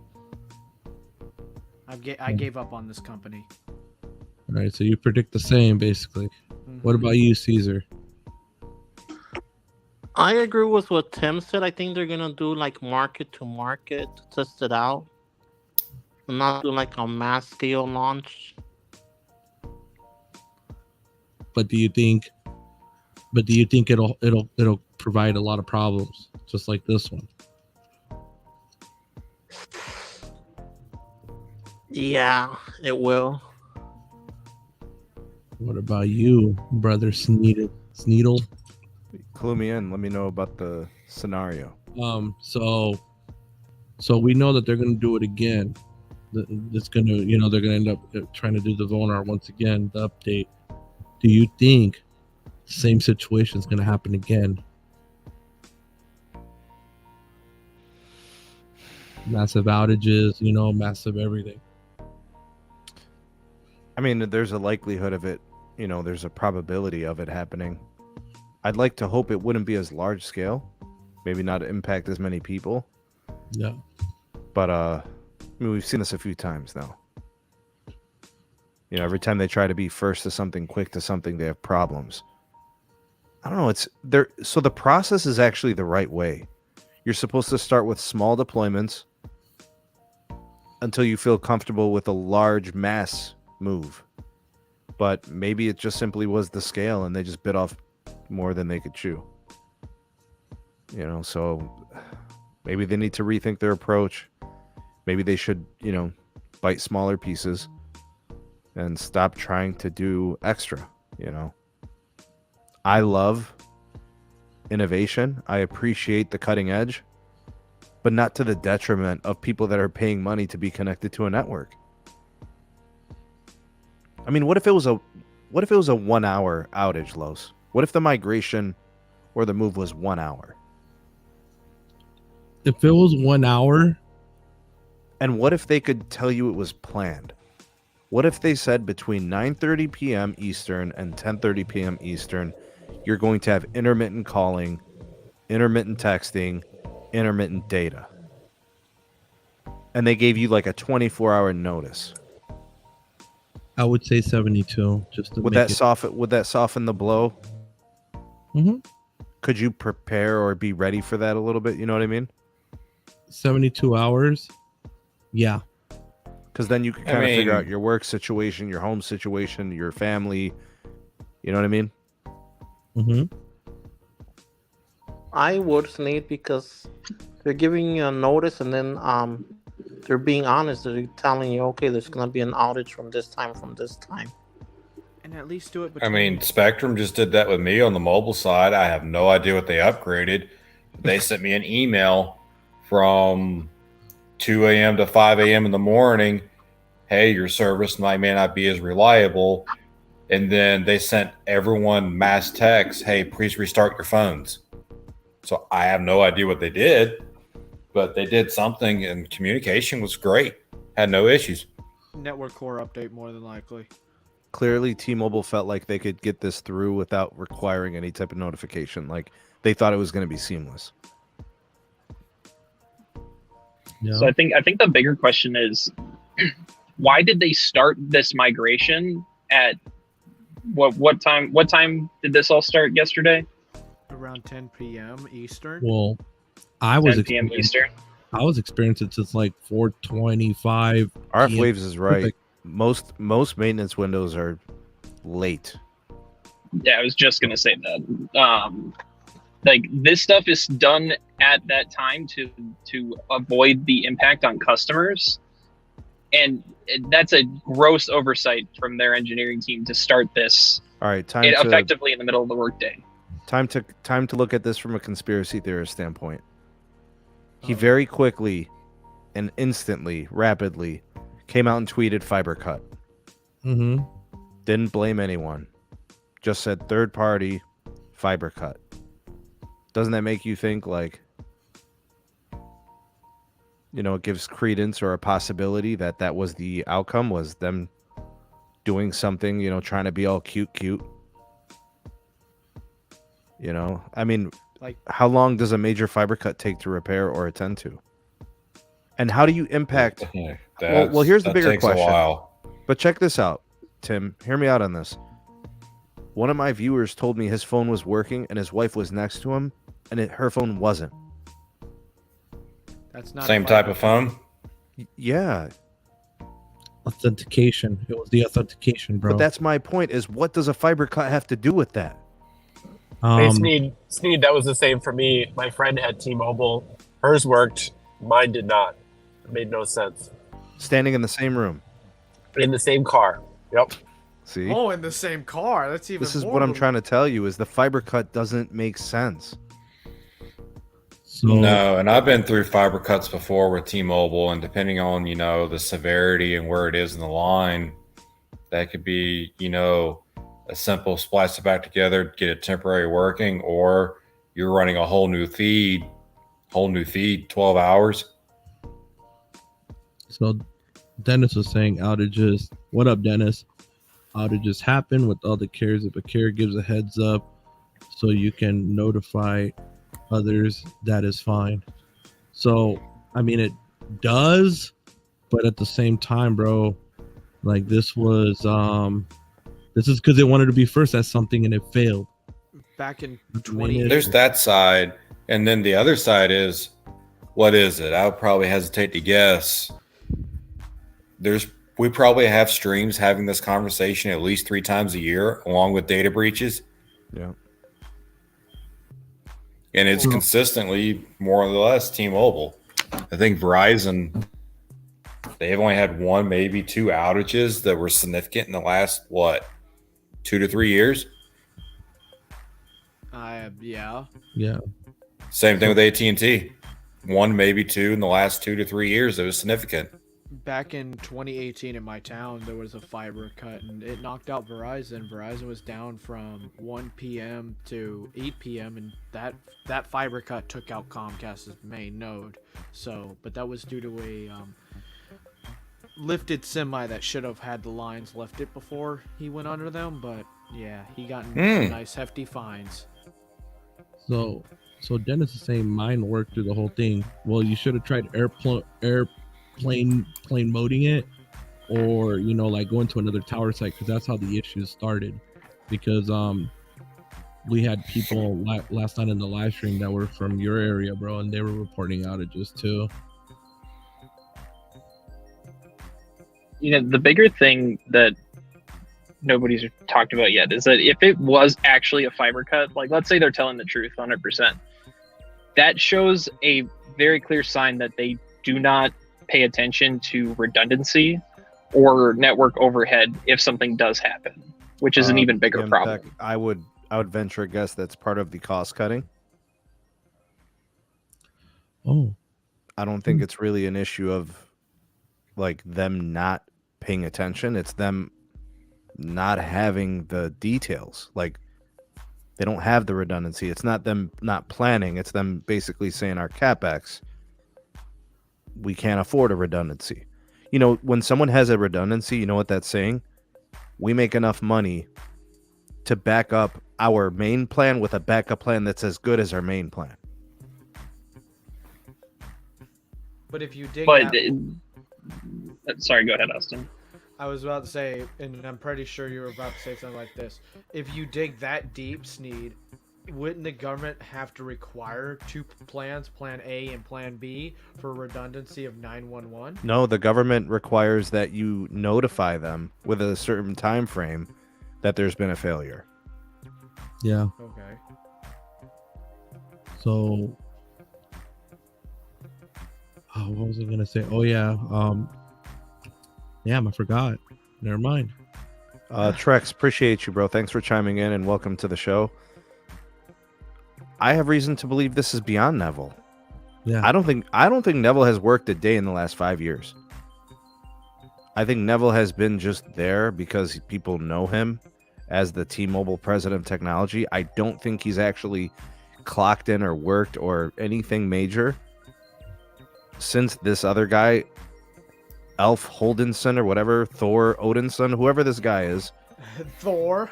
Yes, this other guy. I think it's him. He's the one kind of pushing things to the edge. I've never known Neville to be a man who acts in haste.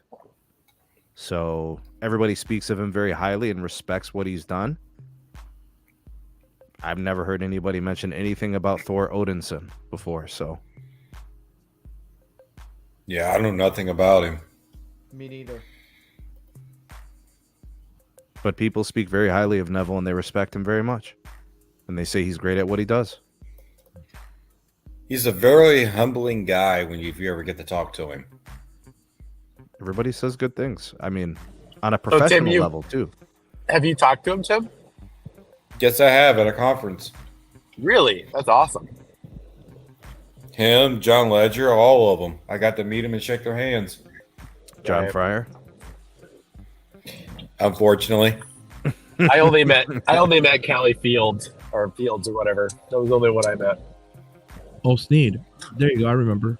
How's the poll looking, bro? Well, we got to end it, bro, and see what the outcome is. We got 73 votes right now. You want to try to get to 100? All right, guys, come on. Let's vote. Let's vote on the poll, guys. We're going to end it literally. So it's 4:50 in the Pacific. So, 7:50 your time. So we'll end it in 2 minutes. 2 minutes. Lavendi Ticanis. What? Whoa. Come on, man. Get that T-Mobile nonsense out of here. Came in with the Get pizzazz. that T-Mobile nonsense out of here. Come on, man. Come on. Get that T-Mobile jingle. I had to share it with y'all. Spread the love. I know, because we didn't need the Death Star taking over, right? Come on, I bro. want the Death Star. Don't you want an outage? Come on, man. No. Lavendi, did you vote? No, I didn't. I just got in the StreamYard. Let me go to YouTube. Yeah. Come Hit on. me with a vote, bro. Come on, Greek brethren. Let's go. What's the vote? Will this outage make you switch to another provider? Heck yeah, no, or I still ride for the thong. Yeah, since I'm using that network pass, I'm definitely switching. That's it. Whoa. What is the panel's take on this? Are you guys canceling your T-Mobile or are you keeping it? I'll tell you the truth. I'll tell you the truth, man. They're not my main, so it's not like I'm switching away from them, because they're my primary. So I kind of feel like maybe I'm not the right person to ask, but I think it's more for someone who uses them as a primary, right? Yeah. Yeah. That ain't me either, so no point in asking. I'm in the same boat as you, Sneed. Verizon is my primary, so that doesn't really I guess I'm the exception. I still use T-Mobile as my main. You can laugh all you want. No, you're the person to comment to this, right? Mm-hmm. So I will say, I would have been screwed had I not had Visible Plus last night because my data completely cut out. So I would definitely cancel my line if I was only using T-Mobile, but I have a redundant backup line, so I'm good. And someone that has to always keep a Oh, communication. damn, son. We got extra malakas coming out of the live chat right now. Extra malakas. Get down. Oh, man. Especially with the iPhone, it has that dual eSIM. Yes. You're never going to lose service. The other True. connectivity kicks in, so you never really notice an issue. Speaking of eSIM, Android 14 might be the death of the physical SIM card. Mm-hmm. Really? Early developer preview looks like Google's shifting to eSIM only So for Android 14. So the Android 14. So what I've been checking out with a couple people, literally even the phones that get updated to have physical SIM, and nukes the physical SIM, and it gives it dual eSIM capability. Wow. Yep. I like that. Mm-hmm. It's the future, guys. The days I'm curious to see how Google's going to iterate transferring eSIMs. Are they going to do it like Apple did? Well, it's got to be reliable. The average person has to be able to do an eSIM switch. you know, and it shouldn't require much intervention from the carrier, right? It should be automated. Step by step, easy, you know. Los, how long should it take someone to transfer a physical SIM to an eSIM? Maybe a minute. Shouldn't be that long. That's right. With I know with Verizon and AT&T, they have it now to where, like, okay, so Verizon is different. My wife just did it. It literally took a minute. So when she took the other phone, right, if you transferred it and then it said to convert from physical to boom. See, right away, it automatically put up the prompt. That's right. Yep. So because it knows it's going from a 12 to a 14. Yeah. With AT&T on your actual phone, if you have a physical SIM, you can convert the physical SIM to eSIM on the same phone. But I think T-Mobile will let you. T-Mobile will let you can. too? Yes. Are you sure? Because when I had to converted my physical SIM on my 12 before I upgraded to 14, I had to call. T-Mobile's the only carrier that I had a hard time doing my 14 with. Physical SIM to eSIM. All the others worked. Well, because like back in July, this is in July of this year, a friend of mine has an iPhone 13 Pro Max. He's wearing the magenta. I'm gonna just call it spade a spade. There. He accidentally converted his physical SIM over to eSIM and didn't have to call T-Mobile within the settings on the iPhone. All right, maybe they fixed it. Well, no, it depends on your account type. He's a Magenta MAX. Not that. I'm talking about the account type, not the plan. Employer. No. Dennis has to switch, bro. No, you got to switch, bro. Come on, man. No one in his family works at T-Mobile. I'm talking like business, like for example. No, it's consumer. It's not business.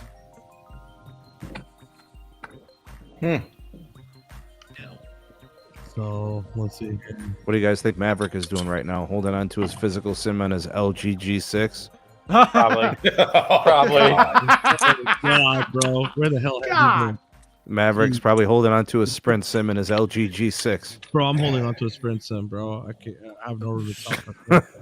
How's that 5 megahertz of band 26, bro? No, I actually have 15 megahertz of 41 aggregated with 20.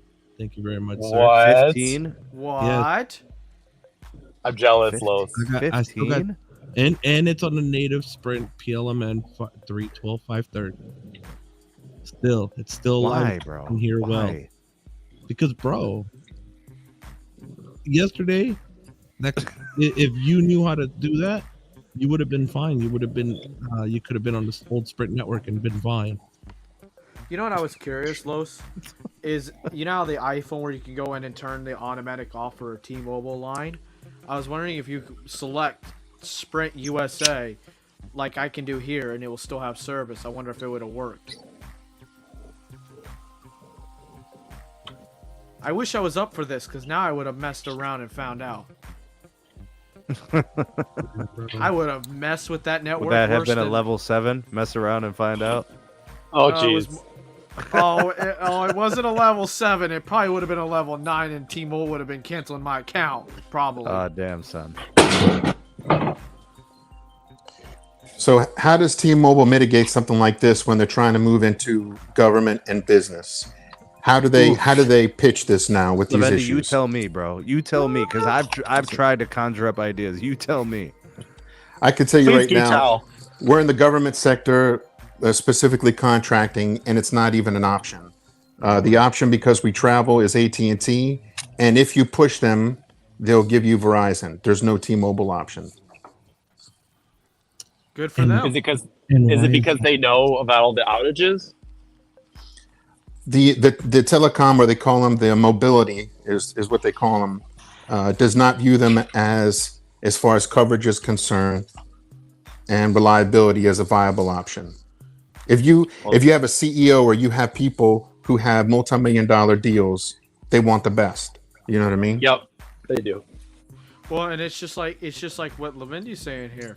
Sneed, when I got the Verizon line, Carlos knows the story. I was getting my haircut at our local barbershop, and I walked in and was talking to, the owner, and I said, "Yo, T-Mobile's dead in here." And he's like, the sheriff walked up to me and said, What are you doing with that magenta? Get that out of here. You know it don't work here. Are you stupid? And I said, no, sir. Here, look at my iPhone.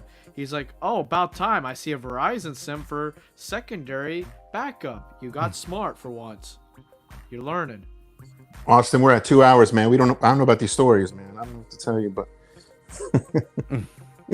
Oh, Taylor said here, for this reason, this is why I will never get T-Mobile. I feel like they should learn from this and take a step back at being first for everything. Ooh. And that's a 15-year-old. I know him. Ouch. Ouch. So it's confirmed that there was a rush to implement VONR, and that's what caused this. It wasn't a fiber outage. It wasn't a security certificate issue. So, Levendi, let me ask you this, man. Mm-hmm. I mean, Neville comes out and says it was a fiber cut, third-party fiber provider. The person next to you has LTE, 5G, can call, can text on T-Mobile. They're sitting next to you, and then you can't do any of that. How does that make any sense? Well, considering it should be a distributed system that they're operating, makes no sense at all. You know what I mean? It should be developed and designed to be able to withstand a fiber outage. End of story. Well, I just think it's crazy that the person next to you can have a working line on the same network as you, and on the same network. Oh, okay. This is what I'm saying is like two people both have T-Mobile. They're on the same plan, same account, whatever.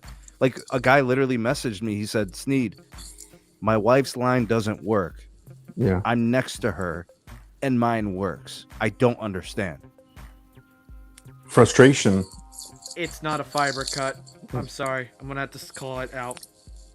Well, like Neville's covering for something he had nothing to do with. Like he's being a good soldier. Mm-hmm. So at this juncture, Neville's a figurehead, right? Exactly. Wouldn't you agree? Yes. Well, regardless, it was an authentication error that happened too. So at the end of the day, so it was a VONR update that went. Where's the standard of excellence, dog? Nowhere. Bro, I mean, we have confirmation that another network is trialing SA data over data-only connections, no call, because they know that these things can happen. We don't need to name the carrier. We don't need to name anybody involved. They are running standalone operations on data-only connections. They're trialing that. They are using that. They're leaving all of the voice traffic alone because they know that these things can occur. You see what I'm saying? Mm-hmm. Exactly. So what happened to testing in a lab? You know, we do tons of that, and we're not in telecom, but we test everything in the lab before we roll it out. How many times do you test it? Multiple times. You run it until you basically find every problem that can happen. Break it, try again, break it, try again. Yeah. It's just like with my weather stuff, we moved over to a Cloudflare cloud-based system. I didn't move it over until when everything was not going to crash. Nothing could crash. You know, everybody was making a big deal when they did voice over NR. Hey, I'm in Oregon. We're testing VONR. And I'm just like, is that good? That it's on the commercial network? Are your calls going to go through every time? I mean, aren't there high stakes calls? Yeah. Levendi, I get the impression that there are some pretty important calls that go on your line. Yep, all my work calls are for us very important. So I work in an environment where we have to monitor everything, and because it's supporting the government, it has to be 24/7 uptime. If this happens, like I work overnight, if that happened and I'm working, this is a huge issue for us. You know what I mean? So the conversation about, and this kind of is like a spinoff from you, Levendi. We saw the deal with BMW. We see the deals with like other auto manufacturers. We saw the big contract. I think it was Delta. Like, do we expect that to continue, or do we expect them to walk away? Like, it's not hard for them to say we're out of this deal. Like this, We didn't sign up for this. What, just like Alaska's walking away? Exactly. I would speculate that if an individual or institution is price sensitive, maybe they try to stick it through. But if you're not price sensitive and it's important to your business structure, you don't play around with it. You pay the money and you pass it on to your client. Right now, the narratives are T-Mobile's good enough. T-Mobile's as good as the others. 99% the same. Blah, blah, blah. That's the narrative. The narratives are it's all the same. I don't think it is. As much as we root for the underdog, as much as we support the competition, it's not true. You can tell yourself the same thing 100 times and you could be wrong 100 times. You know, we keep telling ourselves like all this competition and this, and yeah, with pricing, it is competitive, but I think it's where it stops. There's price competition.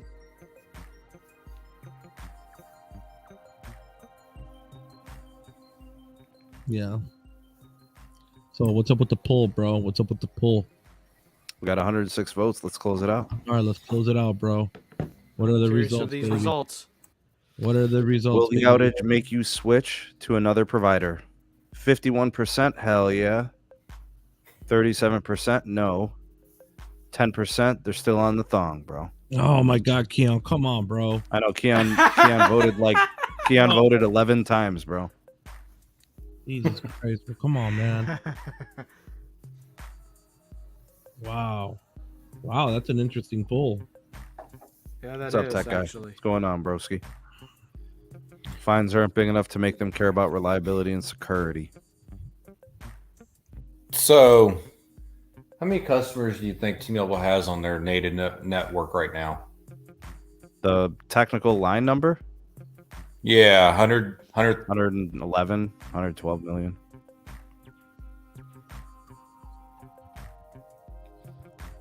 The way I would put it, if let's just say it's needs right 112 million customers, in my opinion, that's 112 million customers that don't care about network that won't switch. For the people that weren't impacted by this outage, it's just another day for them. Like I don't know how many people this impacts. We look at Down Detector, there was like in its peak 80,000 impacted. But that's a small percentage of people that were impacted. Not everybody knows to go to Down Detector and report it, you know. But like a lot of cities were included in this.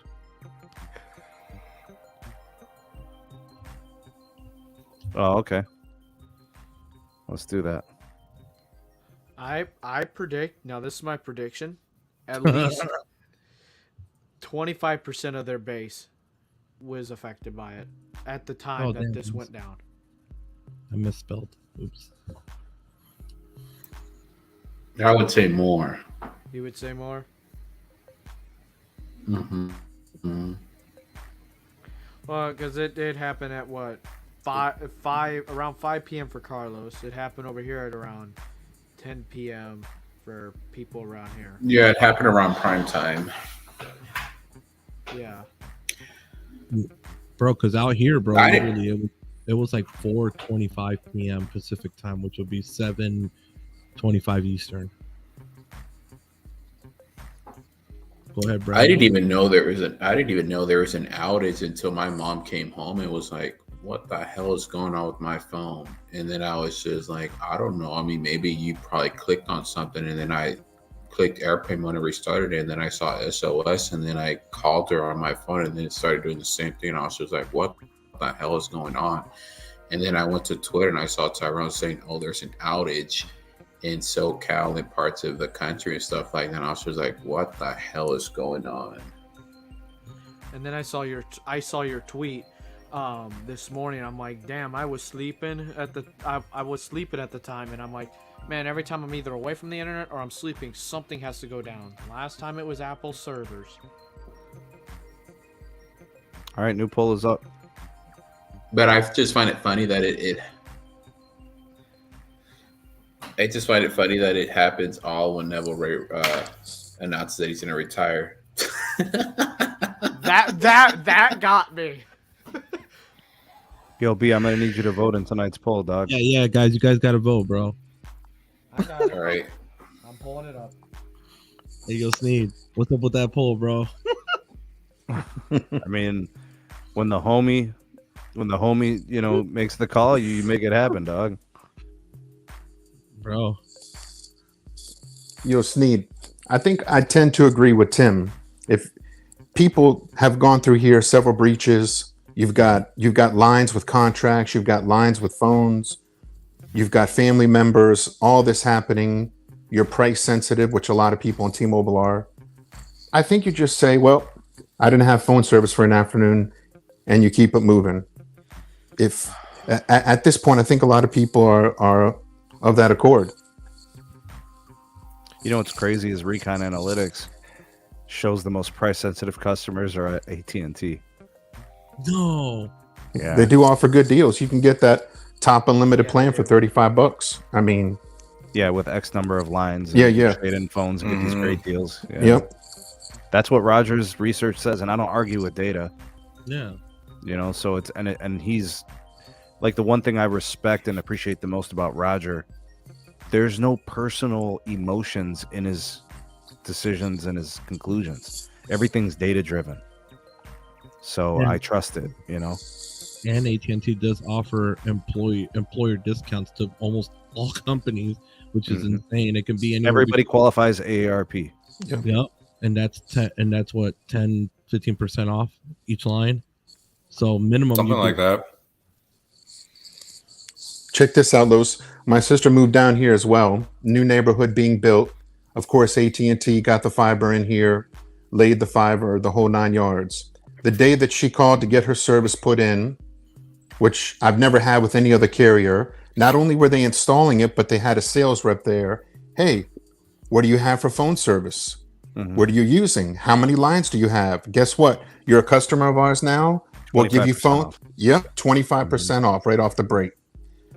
They were just very, very hungry. And I'm sure your sister was thrilled to get the discounts. But we're all together on Verizon, and she's a Verizon diehard for ages. So she said, "No, I'm happy on Verizon. I know them."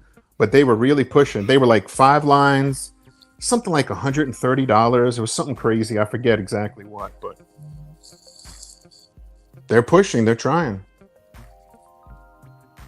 Yeah. It shows. I mean, AT&T's had several good quarters. Oh yeah. And where Lavendi's at and where I'm at, AT&T is good. I just can't wait for Verizon to roll out all their 5G ultra-wide band, aka C-band and low band. Do you guys know that the T-Mobile home internet had like no problems? It was the mobile service. It did, but it wasn't as noticeable because the gateways weren't being reset. But God forbid that you felt If we would have put it on the top of the mini like you do. Yeah. or if you would have rebooted it because you felt the speeds were a little bit slower, or whatever, you would have been SOL. Or if speed test kitty knocked it out of the wall. Yeah, and you would have been SOL. Yeah. There is one thing I will openly admit, that those few days where I had issues with my Spectrum fiber, those couple of days was the days I was the most miserable ever, like not having home internet.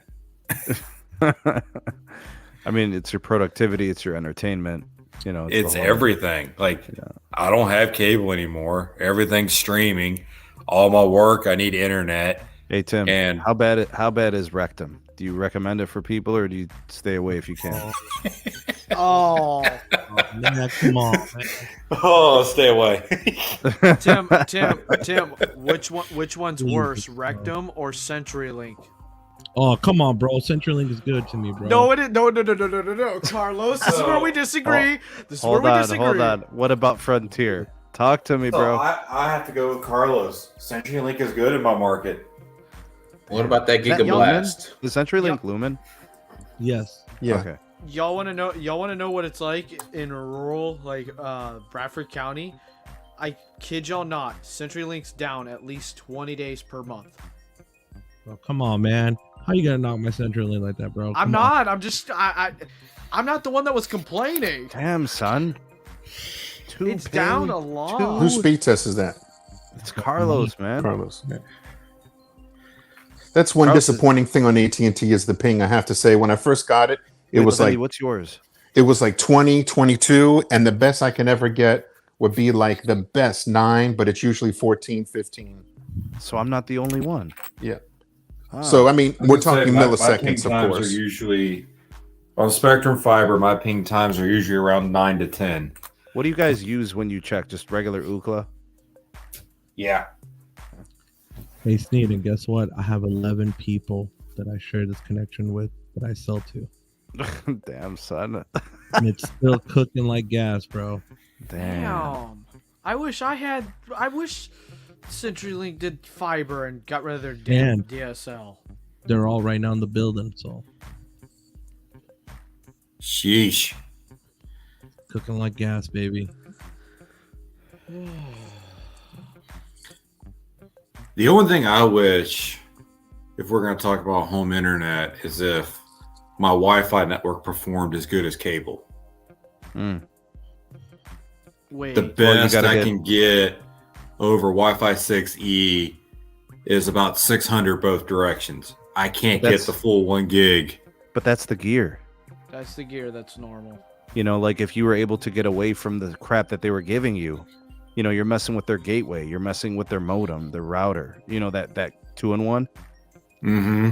You got to get your own gear, but sometimes like they won't permit it. You know, they want you. So I found out that you can make it work. You just have to power cycle your stuff, and you can use your own gear. That's Bro, one disadvantage on Lambo, AT&T. dog. Oh yeah. Well, you got the flagship.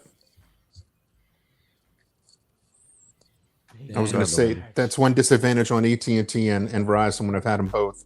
You have to use their gateways, and then you have to set up some type of IP pass-through to the secondary equipment, which kind of reduces your experience.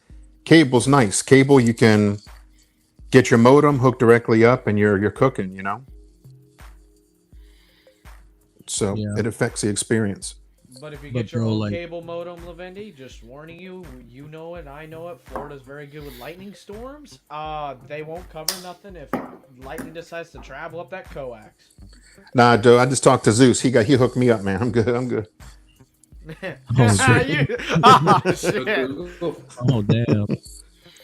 So, bro, this is the thing. Like, you know, Ricky's bringing up here about the Zeus router and stuff, bro. I know, don't get me wrong, it's cool, bro. But when Dennis told me about that Ubiquity, bro, the Ubiquity Dream Machine, bro, like, I gotta keep it 100, bro. Like, I'm a believer in the Ubiquity stuff, bro. It's solid, bro. I don't care about 60 these nuts, bro. I don't care about none of that, bro. Like, it works fine with regular Wi-Fi 6. It's perfect. I literally can go about 9 houses down and still have a solid connection on Wi-Fi 6. So, dude, I can't go wrong with it. I don't even need extenders, none of that BS, dude. I have a TP-Link. I have the TP-Link Archer C9 router, and that thing, it don't have no Wi-Fi 6 or Wi-Fi 6E.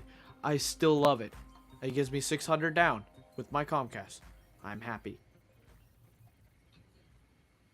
Bro, and the price that you pay on the Ubiquity, bro, it's literally as much as you and Ricky paid for that router, the price, you would have saved $150 that got a Ubiquity, and then it's 1,000 times better. Bro, I got the Lambo, dog. Don't hate. Better than the Lambo, baby. It ain't better than the Lambo. This is the GOAT, dog. Bro, and usually I'm about paying the high price for better product, bro. And I'm telling you this right now. That damn Ubiquity, bro, you cannot go wrong with it. 100%. I was gonna say, I'm running right LEDs, now. Dog. My shit lights up when I play games. My shit lights up when I do bro, look at the back. That's the router, bro. That's the Lambo doing that. Yeah, but how far can it go? Your 6E. It ain't going far. It goes wherever I need it to. What you mean? Yeah, right. You get it on the 3rd level. Don't lie to me. I do. Sure. I do. I was gonna say my primary is the Netgear iHawk right now.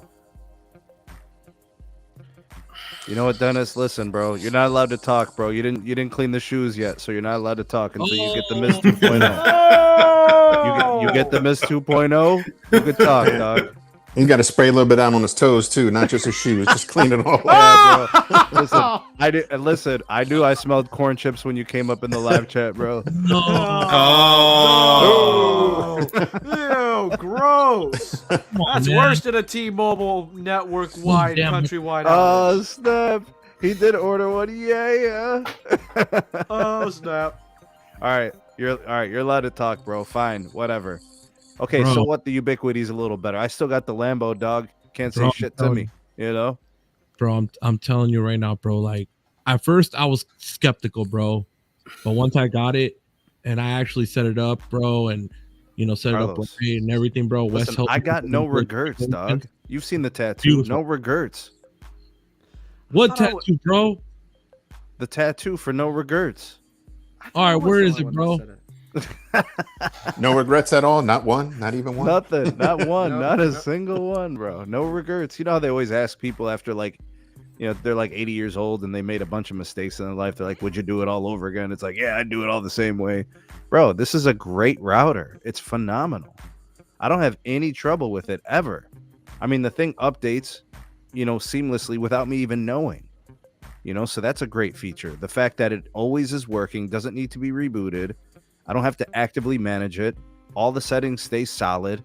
It does exactly what I need it to do. The customizing is great. Like, I get it. You guys like your Ubiquity stuff. Fine. But the Lambo is goated.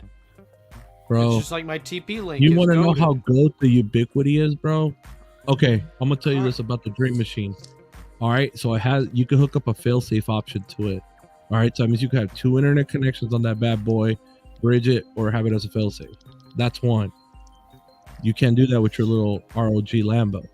Number 2. Why are you hating on the Lambo, dog? Number 2, with Ubiquity, if you wanted to sell some internet to some folks in the hood, it has automatic billing built into the software. And That's stuff, pretty damn nice. Exactly, bro. Get the heck out of here. But I'm not doing that, dog. Now, if I was, I'd look into the Ubiquity solution. It gives you options, and the quality signal is so much better, bro. It really is. Carlos. And the channel hopping it does. So, like, with these routers that you got, bro, it'll stay in one bracket of channels, and that's it. Unless you manually go in and adjust it. With the Ubiquity Dream Machine, bro, it'll automatically choose whatever's available that's the best. So you have the most solid connection. Why do you think I can go? Literally, bro, I'm going a little bit, almost a quarter of a mile from my house. Carlos, almost. do you know when I got the Lambo? Do you remember that time when I got the Lambo? Nobody had anything in stock for anything. You couldn't find Ubiquity gear. You couldn't find all the shit that you wanted. Remember the shortage? There was no supply. All the manufacturing was halted. Come on, bro. We're gonna pretend like the last 3 years didn't happen. I know, bro. Hold on, I gotta go grab something real quick. Lunch. But that's kind of my point. Is I bought the best thing that was available to a consumer at the time, and it has not disappointed at all. I don't have trouble with my router. I don't have any regrets. It's been fantastic. I remember buying that router, getting that router when there was one in stock, and we were hawking for it. We were trying to find it and locate it. What is the Lambo? Asus? The Lambo is it's the Asus ROG. What is the model number? Let me give you the model number, bro. Raptor. I'm trying to remember the number. Yeah, I'm about to pull it up.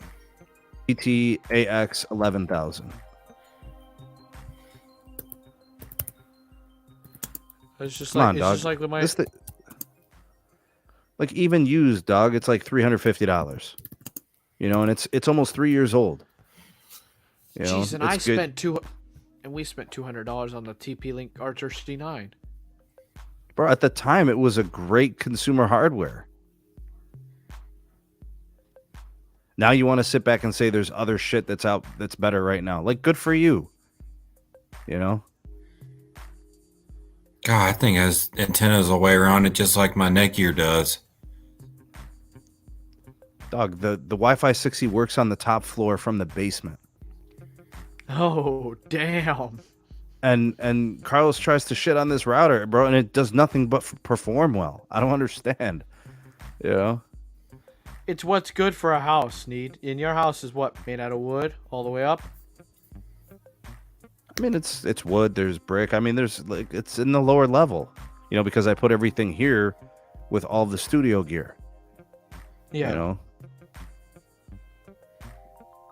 Yeah, bro, there's a ton of features. It does everything very well. That thing new is $509 on Amazon right now. It was $700 when it was new.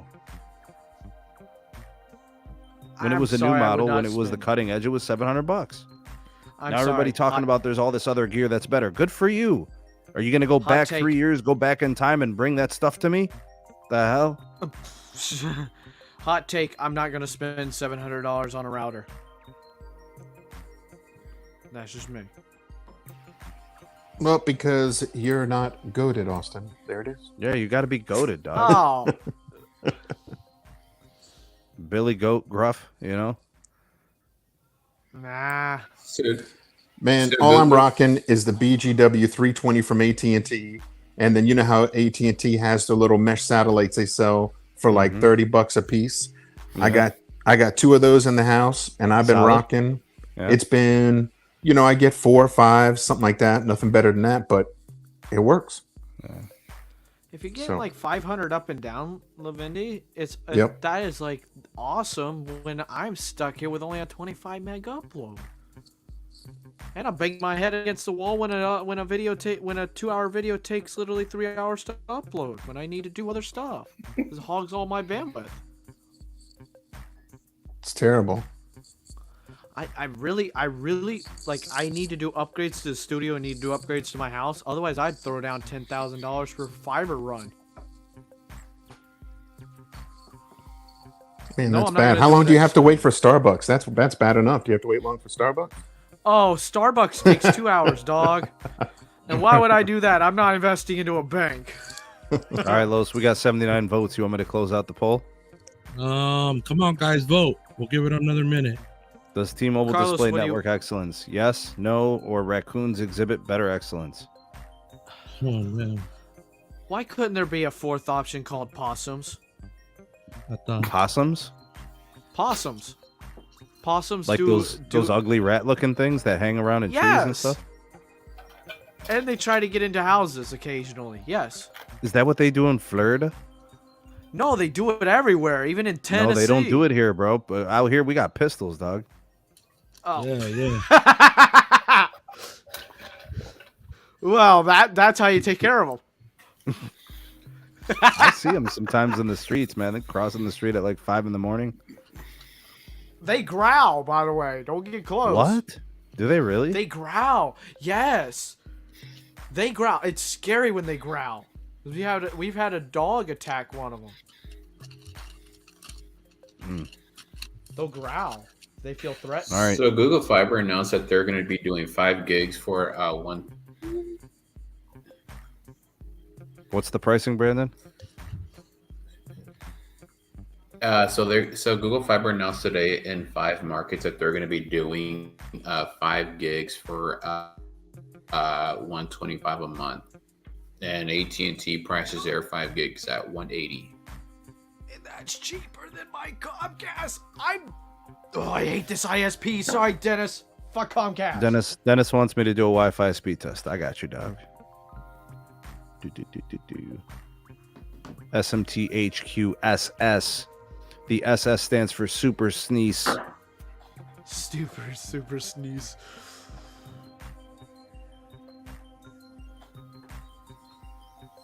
Oh, snap. My ping is now single digits. Come on, Lavendi, guys. you are the GOAT, sir. It's all because of you. What did you get, an 8? 9. 9, yeah. The best I'll get, so from where I am, St. Augustine, it'll find a server in Daytona, which is like an hour. And I'll get the best I can get is 9. Mm-hmm. Yep. Come on, guys. All right, Dental. Here's what I'm getting, Dental. Oh, man. 936 by 800. Hold on, run another one, too. Let me see if I can get up. No, the ping came in at 10 this time. Damn, son. I was hoping to get a lower really ping. Good. I know, but really I want to wake up one day like these guys and have like a 1 ping. You know. Oh, like the CenturyLink. Oh, I get one ping too on CenturyLink between 1 and 3. in the CenturyLink. morning. No, What do you got? CenturyLink, to be fair, it's part of a conglomerate. It was Level 3, if you remember them. It was Lumen, CenturyLink, and they're all one company now, and they have tremendous backbones all through the U.S. So it makes sense. When I'm at our local Walmart, they have Lumen, and the pings are around like in the middle of the night, because I've been there at like 11 midnight because I needed to get something. Hey, Walmart closed at 11. No, this was before Bro, COVID. did you guys see that video at Walmart today? What? Somebody set the Valentine's aisle on fire, dog. No. No. Bro, they burned everything in that bitch, bro. Everything was lit that's up. The normal. aisle It was on Neville. fire. It was Neville, That's- man. After today, Oh! That's normal. He's like, we ain't got no network, burn it all. Yeah, we don't have no network. Let's light it up, light it up.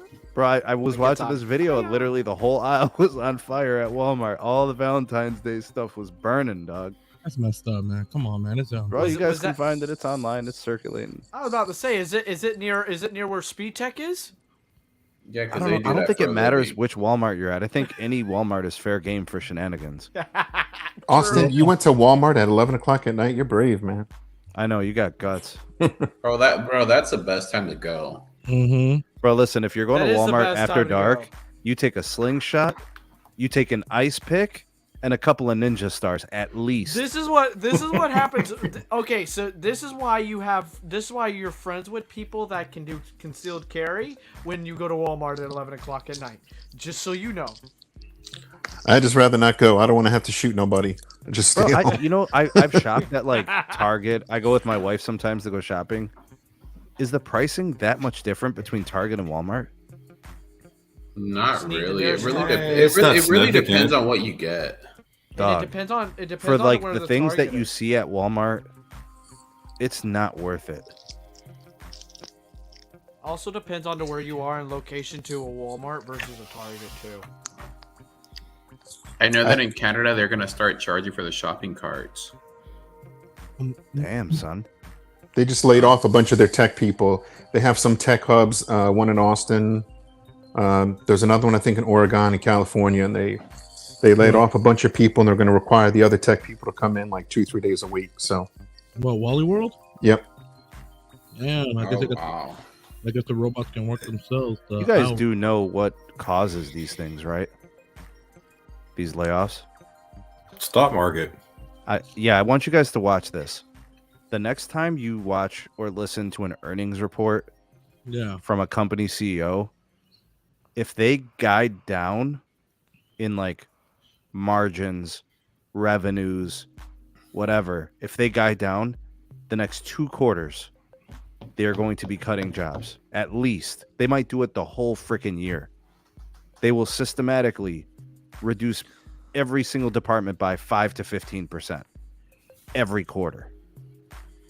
Until they're running so lean, the company almost doesn't get all their work done within a freaking day. It's Damn. crazy. What about the Amazons of the world? You know, They they've do already too. laid off Yeah, they do it. 18,000, and there's still another round yet to come. Uh-oh. And honestly, I don't think, even if you're a productive individual, you could still get riffed. It doesn't matter.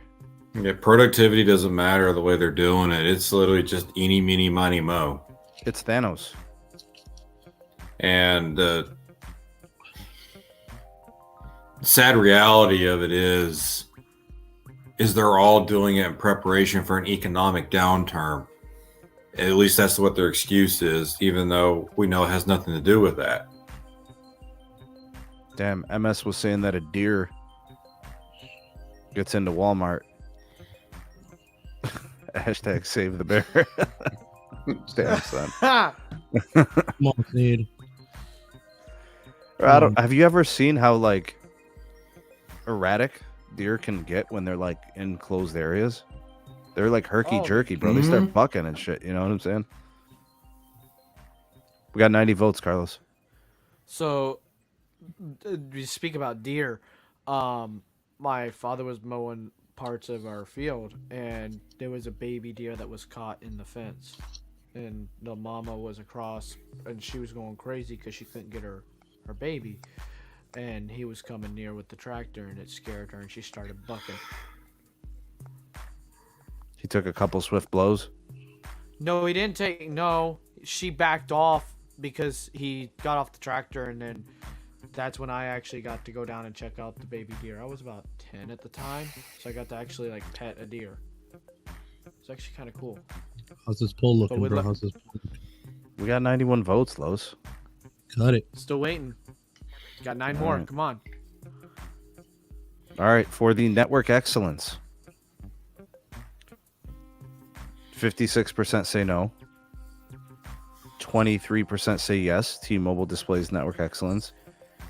And then coming in at 20%, raccoons exhibit better excellence. Oh. Well, I can tell I was one of those votes. I've seen raccoons gang up on like a garbage can, knock it over, and have at it, bro. Chicken wings and everything. Exactly, bro. They're tough. They're tough critters. I mean, it was good coordination. It was pretty much in sync, the whole shebang, you know? I've seen black bears up in New Jersey decide to want to have fun with a trash can, too. Oh, damn. Now you got tech asking, who in the heck was the 23% who voted yes on that? Oh. The world may never know. But crazy, man. So do we still wonder why T-Mobile sells their lines for so cheap? Do we still wonder why they give away so many free lines? It hurts my brain to think about it. I mean, they literally know. They literally price it in. But they got their marketing on blast. Their marketing is on point. I even joked in my last video. T-Mobile's a marketing company, man. I think the highest paid people at T-Mobile should be the marketing team. Yeah. and they're doing a good job, because I'll speak to people who aren't really into mobility or anything, and I'll ask them, "Hey, what do you think about T-Mobile? What have you heard or whatever?" And the perception of people who aren't in tuned is that they are the leader now. They have done so well with this 5G leader moniker that people see that and they think it. Now, maybe where they live, they are, right? Because it's location thing, but they're doing well with that. Lavendi, how many outages before you want to leave your current carrier? You know me, man. I'll take my money, I'll take my marbles, and I'm out. I don't have much patience for that. Yeah, I'm with you, bro. I'm kind of the same way. I have elderly parents that rely on me, just different things, and I feel if I'm paying you the money, I want to get my money's worth, right? And you're willing to see if the grass is greener. Yep, I tried it. It in 2017. I went to Magenta to see what it was like, and I left. Regrets, Yeah. huh? Man, he went for the T-Mobile One plan and then left. Damn. Yep.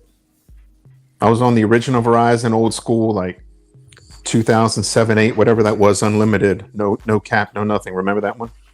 Mm-hmm. Yep. Oh, if you were on that 2005 plan, man, I wouldn't even have left T-Mobile for that. Oh, I would have kept that in a heartbeat. But see, that got me too. What's his name? The old CEO, John Ledger. His, presence and his just everything. He was on Periscope. He was everywhere talking about there's no reason to be over there. You can save money, and we're just as good. And there was a little bit of a difficult time back then. I'm traveling a lot, and then they have the international roaming they were doing, and this and that. They were giving high speed to Europe for free for a couple months here and there, if you recall. And I said, this is cheaper. 3 lines for $100, because they were giving 1 line free, hookup code, another 20% off. And I looked at the money. So it was a learning lesson. So, Mr. Lavendi, would you ever do that again?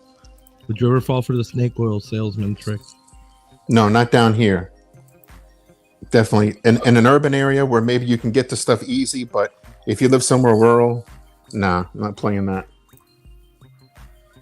Mr. Santiago, thank you so much for that dono. Question for everyone. Would you rather port your primary number to T-Mobile or Visible? All right, so let's start the panel. We'll start with Mr. Tim. Visible or T-Mobile? Visible. All right, whoever's below Tim, which is Mr. Neville the Pebble. Visible. Austin. Damn, Carlos, you have to hit me with it now, and it's not even April 1st. Visible. Caesar. Oh, what's the question, buddy? Would you port your primary number, T-Mobile or Visible? Visible. All right, Brandon.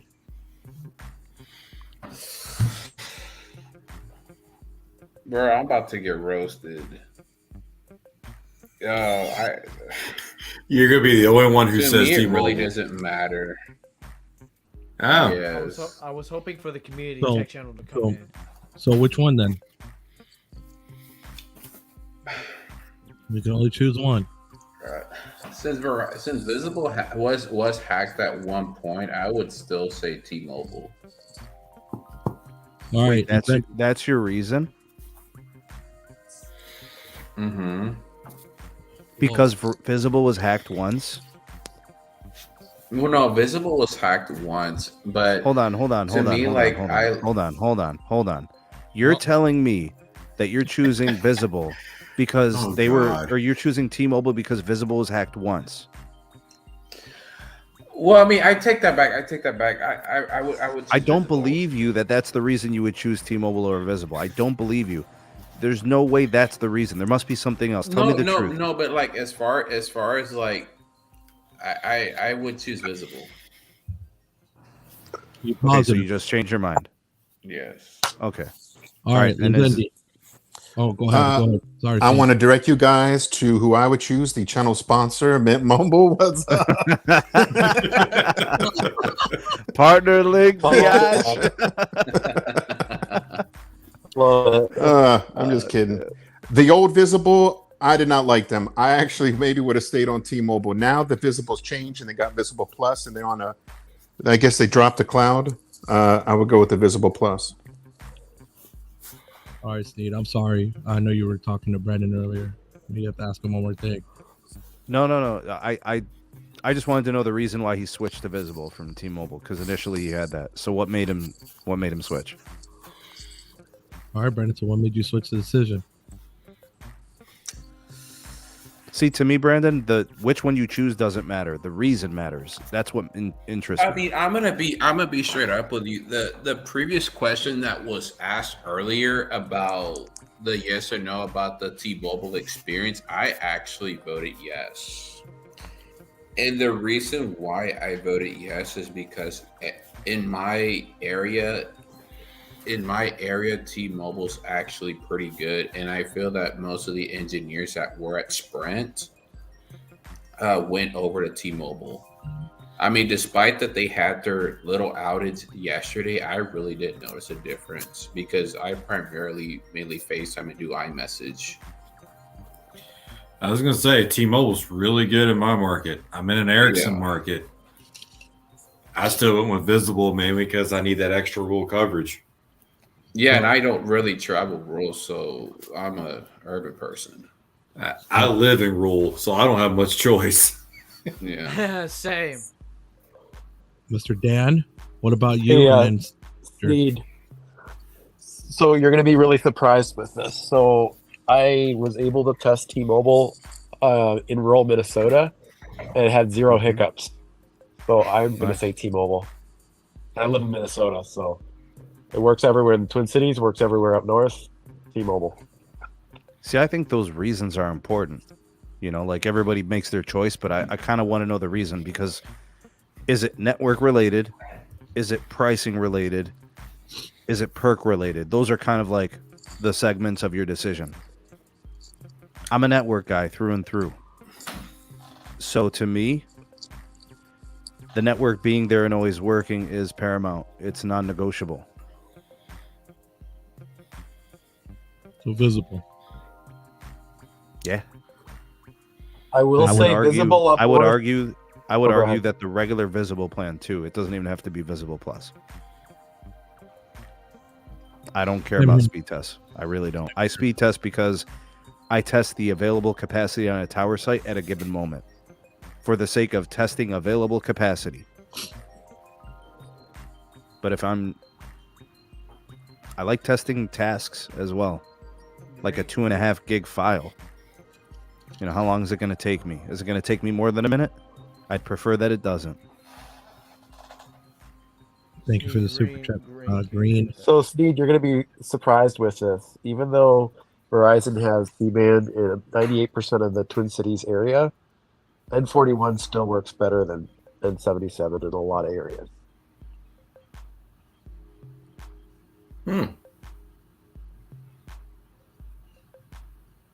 Lower ping, better uplink. Yeah, lower ping. The SA is really good.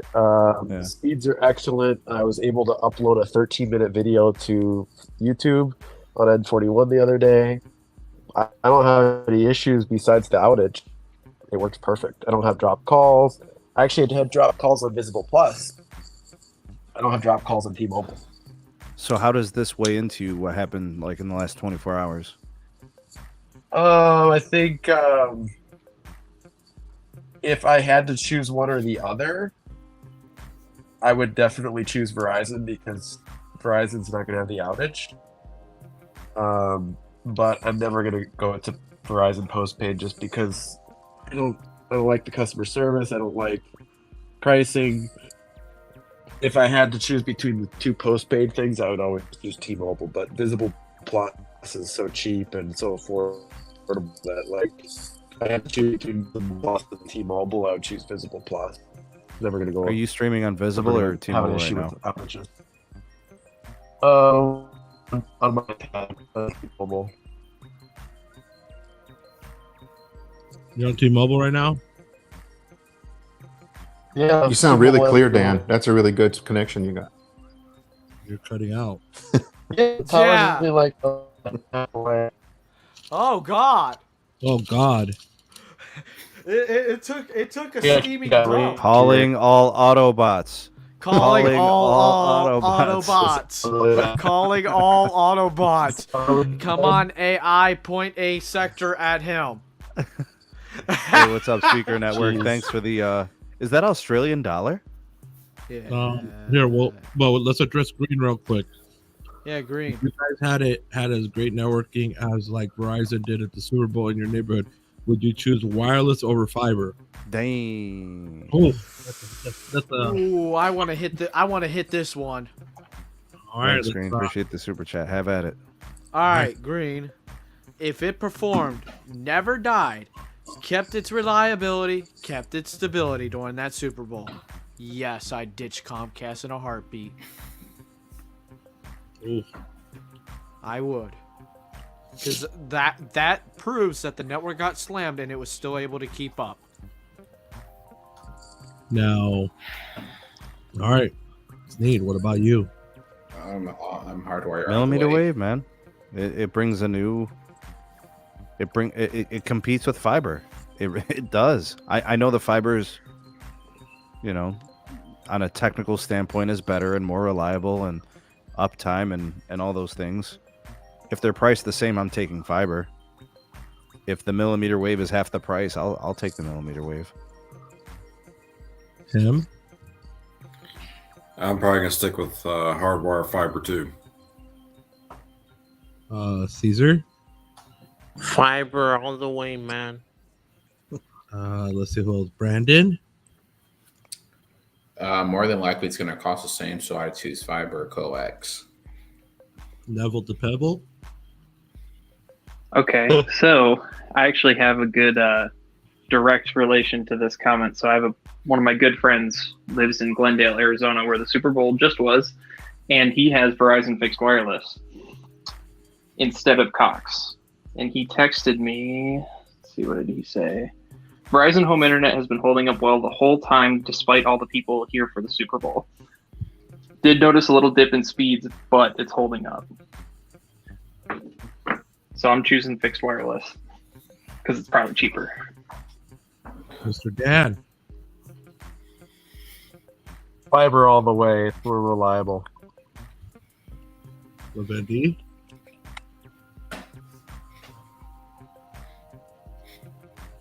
Lavendi. You there? Calling all Autobots. He might be muted. He might be muted. Well, I'm gonna say fiber, baby, fiber, if possible. Yeah, but the pricing matters. If pricing doesn't matter, then everybody's taking fiber. Okay, Yeah, if pricing doesn't matter. Pricing matters. I'll do millimeter wave. Fine. Yeah, I'll do it if I was price sensitive. Am I back? Yeah, you're back. Yep. Sorry about that. Definitely fiber. I like that. The light. Give me the light. Give me the hard link. Yep. Oh, nice. What about if it was a pricing structure that you had to choose between the prices of either fiber or the millimeter wave fixed wireless? Because I work from home and I have telephones that use the internet and I have monitoring stuff, I need to have it be really working optimally. So fiber. I'm sticking with the fiber. It's important. All right, I respect your decision there. I don't want to worry about weather. I don't want to worry about anything like that. That's why you make a, that's why Verizon's gonna need to make a weatherproof box. Then you won't have to worry about it. Hey, what about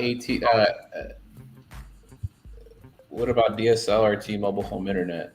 Oh, come on, Brandon. No, it's like asking me to use a Chromebook. No, I choose neither. I'll go with no home internet. You would probably choose multi-gig HughesNet.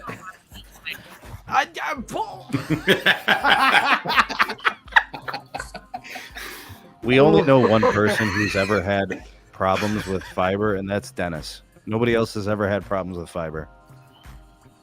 Yeah. My experience with Verizon Fiber was excellent. 2-3 millisecond pings, zero downtime, pretty much. The highest net promoter scores in the nation for fiber. Yeah. AT&T's up there too. If you're one of the lucky ones that got it, Google Fiber is tremendous.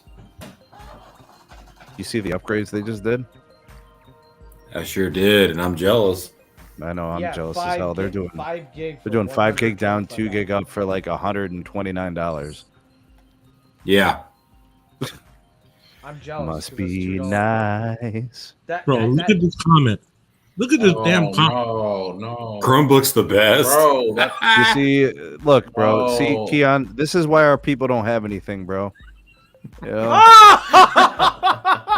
Hey, Sneed, they do, but it doesn't last in an environment. Damn, son. Wow, man. Come on, man.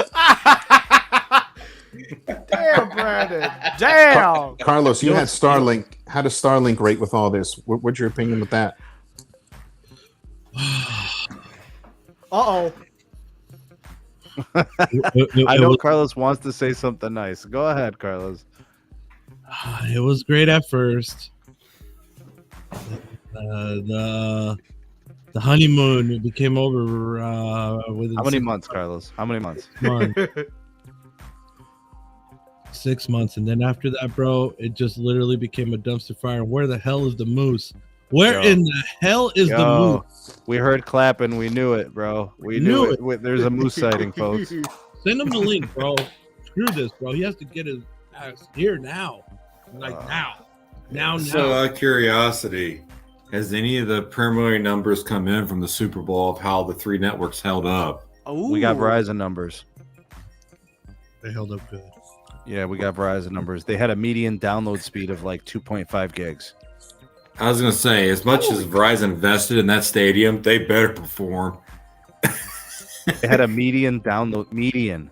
That's middle. I'm legitimately okay. I'm gonna say this upload now. median was I think 75. Damn. At 60%. At 60% of the people too using them. It wasn't no 20% either. No, they had a lot of customers connected to the network. That's facts. 60% of 68,000 people. It was like 41,000 people were on Verizon network. Holy cow! Yeah. So, guys, in a week or two, I'm stretching my boundaries. I'm going to go to the Daytona 500. So, who do you think is going to perform there? What do you think is going to happen? Verizon has millimeter wave there. Oh, do they? Yeah, I didn't know almost that. positive they do. Okay. Because that is a huge stadium. It's like 125,000 people. So it's serious networking. They got fiber circuits there, so it's okay. golden. Yeah. Lavendi, that's this let's weekend. Go Brandon. Yeah. Yep. Brandon, don't talk about yourself like that. Hey, Steven, could you tell me which website it was at? I'd like to do a follow-up video for that. I'm intrigued. Just let me know which website it was to kind of put me in the right direction so I could check it out. I sent the link to Cha Cha, bro. I sent it. The Cha Cha has been notified. Oh, I'm getting my T-Mobile jingle ready. Wait a minute. Hold on. Oh, no. Yo, DJ, kick the music. You're going to give Musa a stroke, bro. Oh, man. Come on, Lavendi. How are you going to do that to poor Moose, man? You're going to give him the stroke. Dude, not even, I'm not going to bother Moose. And it's if not even... Moose had to work for T-Mobile. He did, didn't he? He did. Oh, I didn't know he actually did. He did. And he has stories, dog. Yeah. He's like, I ain't wearing pink. Red, yellow, fine. Not pink. Come on, man. Yo, Michael is saying that he wishes the Super Bowl would come to the Berg so they can get that millimeter wave treatment, you know? It'll be here next year, baby. It's in Vegas. Yeah, because, 15,000 nodes isn't enough for Vegas. We need 20,000. By time we get Gig MIMO rolled out, Starlink is going to be a thing in the past. Bro, Starlink, like I said, man, 6 months, and afterwards it just started going. And this is Elon's Starship right here.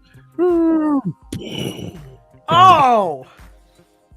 Literally, did this coincide with the effort in Ukraine to help them? I'm curious. I don't know, bro. All I know is no, the slowdown it was happening way before that. Okay. Yeah. But it's simple mathematics. Like, people were adopting the service. They just literally ran out of capacity. They just have to keep launching satellites. You have to, how like we densify with tower sites, terrestrial networking. They densify with satellites. So if you sign on 100 new users, you have to put satellites in the sky. Simple as that. And they're expensive. Amazon's supposed to be launching a home internet service as well. Oh, the Quipper or whatever? Yeah. Come on, bro. Who's going to sign up to that? All the former SprintLink customers? Oh! Come on, man. Get you Amazon Prime and satellite service. One easy price. Hey, Carlos, you should try it. I mean, Amazon, they wouldn't be doing it if they didn't think they could make some money. Bro, I'll tell you what, Elon is an interesting feller. He is very much in tune with all of his like business things. Like, he responds to things really quick. That's actually one of the things I respect about him. Oh, wow. Drum roll. Ow. All right, the one and the only.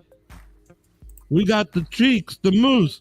Come on, baby. Come on. Cha cha. Cha cha. Bro, the founder of the 100 gigabit fiber. Backbone. Come on, bro. So do the clap, bro. Come on, Moose. You're leaving us hanging, bro. We need the clap. It's 50 gig backhaul. Yo, Cha Cha, unmute yourself, dog. Come on. Come on, bro. Quit playing around. I know you're on the iPhone. Stop fronting. And this is mobile friendly, so he can't say it's not. I spent the whole first hour on the iPhone. Come on. Bro, I've never seen this many people on the panel before. This is nuts. This is crazy. It's awesome. Yo, Cha Cha, unmute yourself. Come on, dog. Come on, bro. Oh, he left. Bye, Felicia. He's on that new Damn. S23. Yeah. Oh, that takes up half He's of your on the storage. Magenta Thong Network. He's on the Thong Hold on, Network, hold on. everybody. He's got a Oh, second. there he win. is. Cha. Come on, bro. We need that clap. Cha. Come on, quit playing, bro. Come on, quit playing with the bull, bro. Is there a moose sighting? It's here, bro. But I don't know. It hasn't made noise yet. Should we unmute his mic? Oh. Oh, Man, he disappeared again. come on, bro. Jesus Christ, dude. Come on, man. It's a network pass. Bro, he must be on the T-Mobile pass. Bro, by the way, has anybody ever compared the network pass to like actual like paid T-Mobile service? Yeah, you get full dog priority on the hotspot. Come on, man. It's even better than the T-Mobile home internet, and it's unlimited. You know what really pisses people off? You guys want to hear that? This is real life. When people remember that a free line on T-Mobile and its hotspot data have more priority than the T-Mobile home internet. This is why I wanted my T-Mobile One International add-on. You know, people like really forget that's a thing. A free line on T-Mobile and its hotspot data have higher priority than the T-Mobile home internet.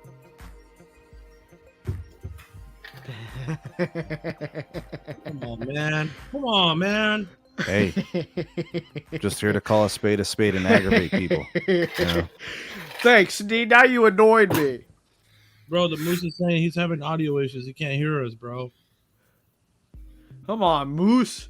Keep messing with them iPhones, dog. I told him all he had to do was in the gear to change the audio to AirPods. Oh, how is StreamYard and Restream with the iPad? It's I haven't fine. tried it. I've tried it. It's fine. Maybe that's the move for like Moose. But he You shouldn't know, have because no. I don't think he likes to use his desktop or whatever. It shouldn't have no problem with the iPhone. I was on an iPhone just about 2 hours ago. You know, listen, I gotta, Keon, I know you ain't talking about service right now, dog. Don't you dare talk about AT&T service right now. Don't even do it, dog. Don't even do it, Keon, because we all know you're the magenta pink thong wearer. Did you take your pink thong out for Valentine's Day? Because I heard it burned down the Walmart aisle. Bro, people have been without T-Mobile access for a second day now. You can't talk smack about any other provider. It doesn't work. Come on, man. Last I checked, the shit bell doesn't stick to the wall. What the hell happened to Sneed now? Yeah, Sneed just disappeared. Keon got him. Bro, come on. Bro, Oh, what the he's back. What the hell? It just like the Restream just or the StreamYard just failed and refreshed. Oh shit! Oh, what the hell? Where the hell did he go? So when I went to highlight Keon's thing, it was unresponsive. Like the thing would like watch this. Look. Now it works. It wasn't working before. Oh man, that's because that Chromebook bull, bro, that he was talking about. Chromebook, bro. Bro, he was talking about the Chromebook being the best, bro, and it literally gave your computer rabies, bro. Oh, Moose is trying to use the Samsung. Bro, the Samsung doesn't play nicely with any of these softwares. We can't. We tried Restream. We tried StreamYard. None of it works. Told you on that S23. Even if he uses it in Chrome? Bro, I don't know if it matters. I don't think it does. So Sneed, is there a world, is there a time when T-Mobile has a renaissance of sorts and they get to the point where they're spending very close to Verizon and AT&T? And Never they happen. never happen, huh?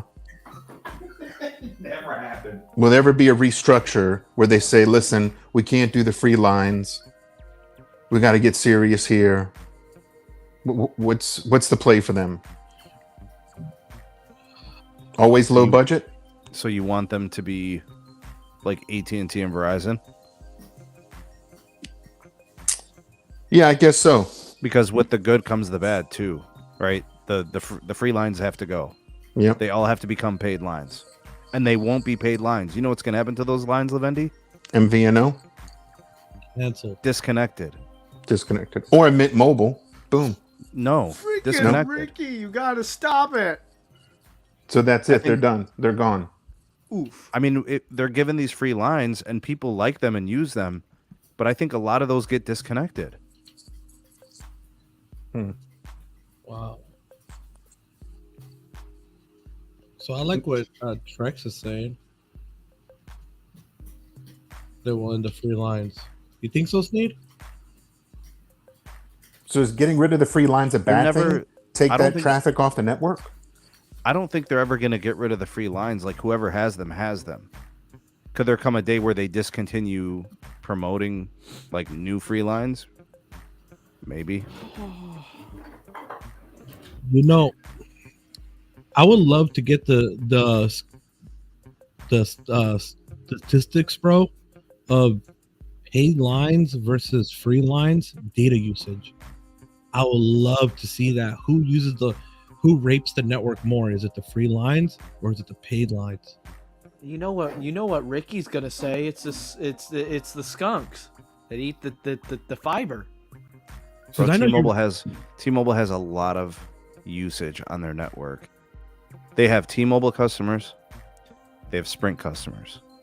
They have a little bit of MVNO. They have free lines. They have hotspots. They have tablets. They have watches. They have Magenta MAX. They have first responders. They have T-Mobile Home Internet. There is a shit ton of usage on their network. It is a lot.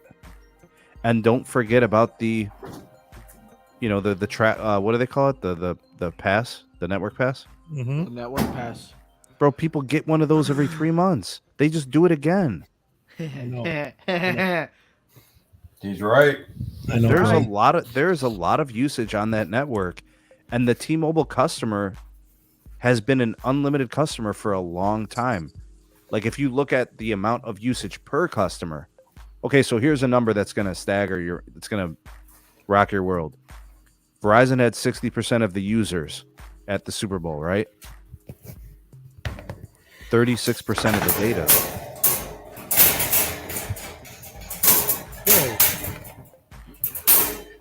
Who sounds like they're in a jail cell? Who- Good who lord. let- That was me letting my dogs out. But you check out how the numbers don't align.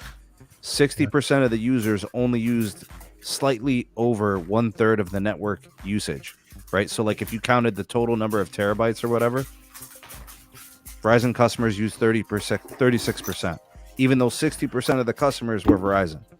That means the remaining 64% of people, or the remaining 64% of data was on two carriers. So Verizon's users per user use less data than AT&T and T-Mobile customers. Yeah.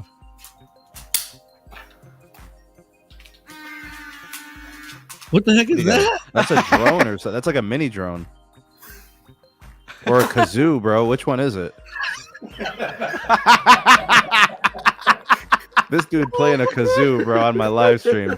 Fuck out of here, bro. Dude, I had no idea that you would hear that over my Pixel Buds. You're either flying Wasn't a mini drone or kazoo. It's you're my playing a dog's kazoo. e-collars for taking them outside. Oh, my bad, son. Damn. You gotta have Just no shows me attitude, how good the nobody. Pixel Buds mics are. I don't even Bro, I think can you're hear your using the dog's. actual. I can hear your dog's claws, bro. Yo, you're using the device Walking across microphone. the floor. You're using the device microphones. You're not using the Pixel Buds because I can tell you walked away. No, I'm using the Pixel Buds. You're not using their microphones. You're using the device because you walked away. I can tell. So, Look. So Sneed, wouldn't you want to know though what the free line data usage is? Because that would be interesting, bro, on some real stuff. Yeah, They use them. People use them. They use the free lines. I know they do, but I want to They do. know what the usage difference is between a free line and a free line. The thing is, to us, it like matters because we're like, damn, these are people getting stuff for free. But Los, they probably look at it on the account level. right? Like, how much does that account make us in revenue? Yeah. You know, they just prefer that those customers don't go anywhere else. You know, because if somebody can spend $300 at T-Mobile and have 15 lines, they would be spending $500 at AT&T or $600 at Verizon for those same lines.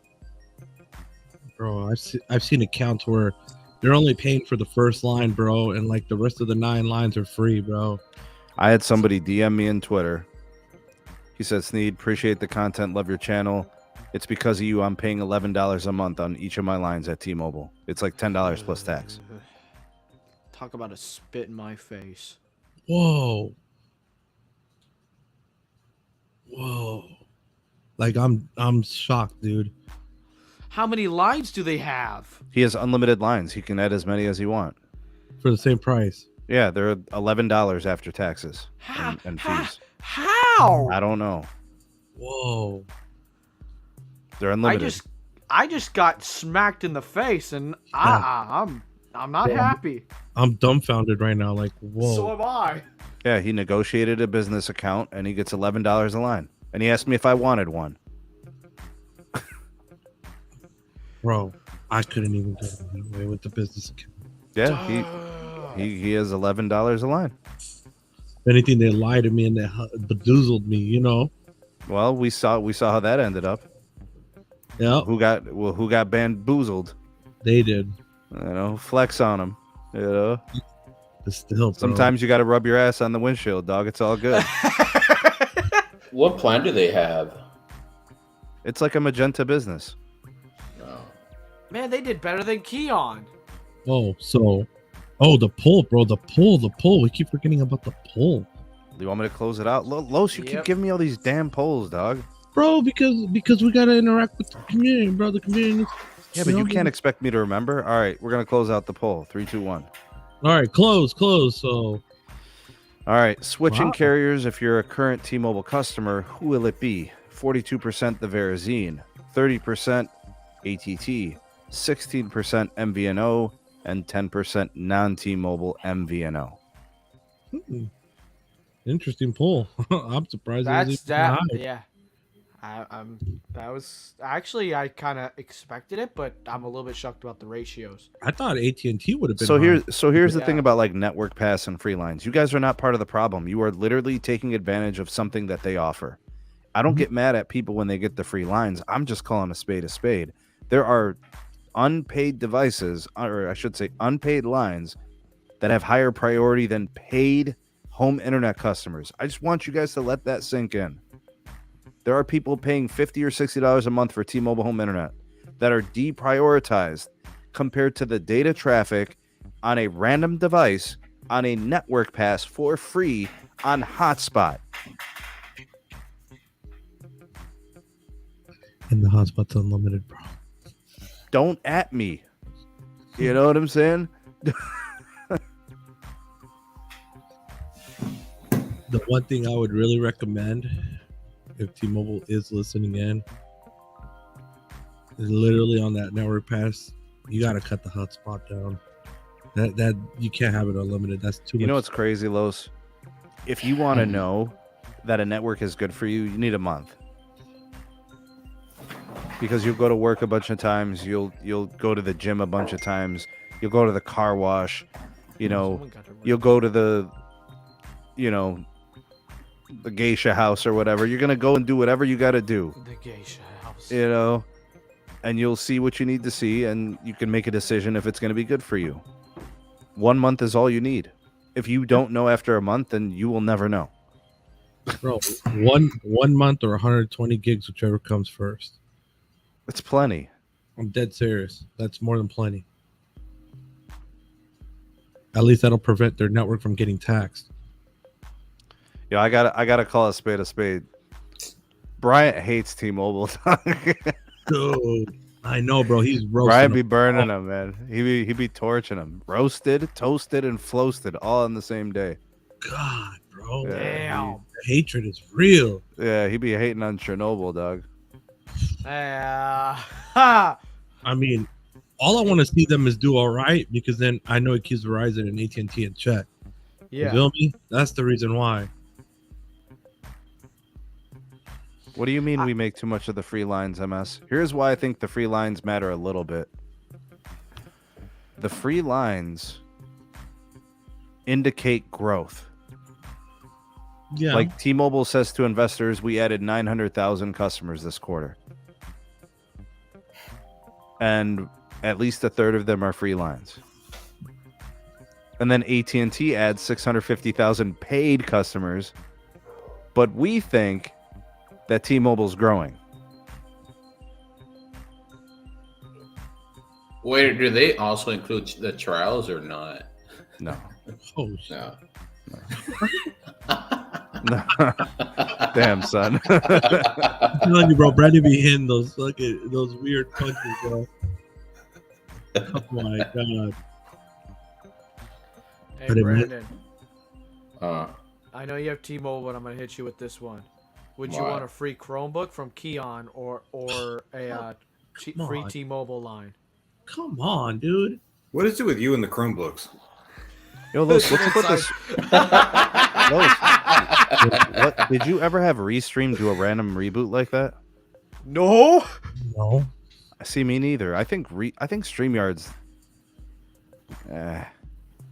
I've seen StreamYard do it once, but I love Restream, bro. I'm with you 100%. But to let the people come in smoothly, bro, this is sometimes you got to use. Yo, Los, when are we gonna do a call-in show? You want me to help you set it up? Yeah, when are we gonna do a call-in show? We can set it up on OBS, and I got you, bro. We can set it up. I think we should do a call-in show. And set up a dedicated number. Yeah. Yeah. Okay. All right. Next poll. There you go. That's the next poll. Oh damn. All right. That's the last poll of the night. That's a good one.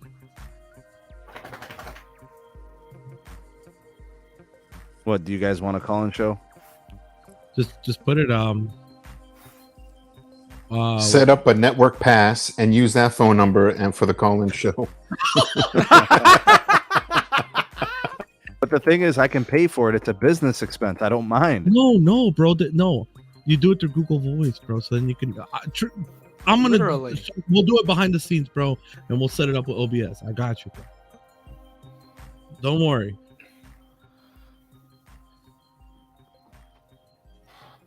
We can even do Google Meet. You know, we'll talk. We'll get it going.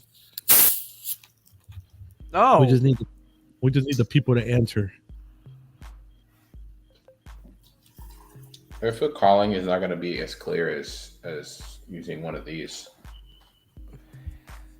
Well, it's not for, so basically what Nita's trying to do, like, let's say we get a panel, like let's say we get our panel, like we get, like everybody right now is on here, and then we can add like like we can do like through OBS. So there's a way to merge Restream with OBS in a way, and then he can still have the panel like right here, but then he can add calls and then answer the call, and then it'll be on the stream, and then they can ask their question or whatever. Feel me? So that's what he's trying to do, basically, like something like that. I have an iPad that can be dedicated to that, but we don't talk about that. Well, it would all have to be done on his end because he would have to do it. You know, Yeah. That's why I'll help him set it up. Like it's not that hard. I've already looked into doing it from All my right, end. poll I is up. just haven't. Poll is up. We got 89 people here in the live. Give this video a like. I should have more likes than this. Hold on, how many likes are there, bro? Let's The get hell's those wrong? likes up, people. Come on. Oh hell no! Yeah, come on, bro. Let's get Oh, those sorry. likes up. I just liked the stream. My bad. Oh hell no, bro! Better like that. Yeah, you better go back in there, Austin. I'm gonna I already you did. I already did. Patient. I'll send you a screenshot. I believe you. Don't worry.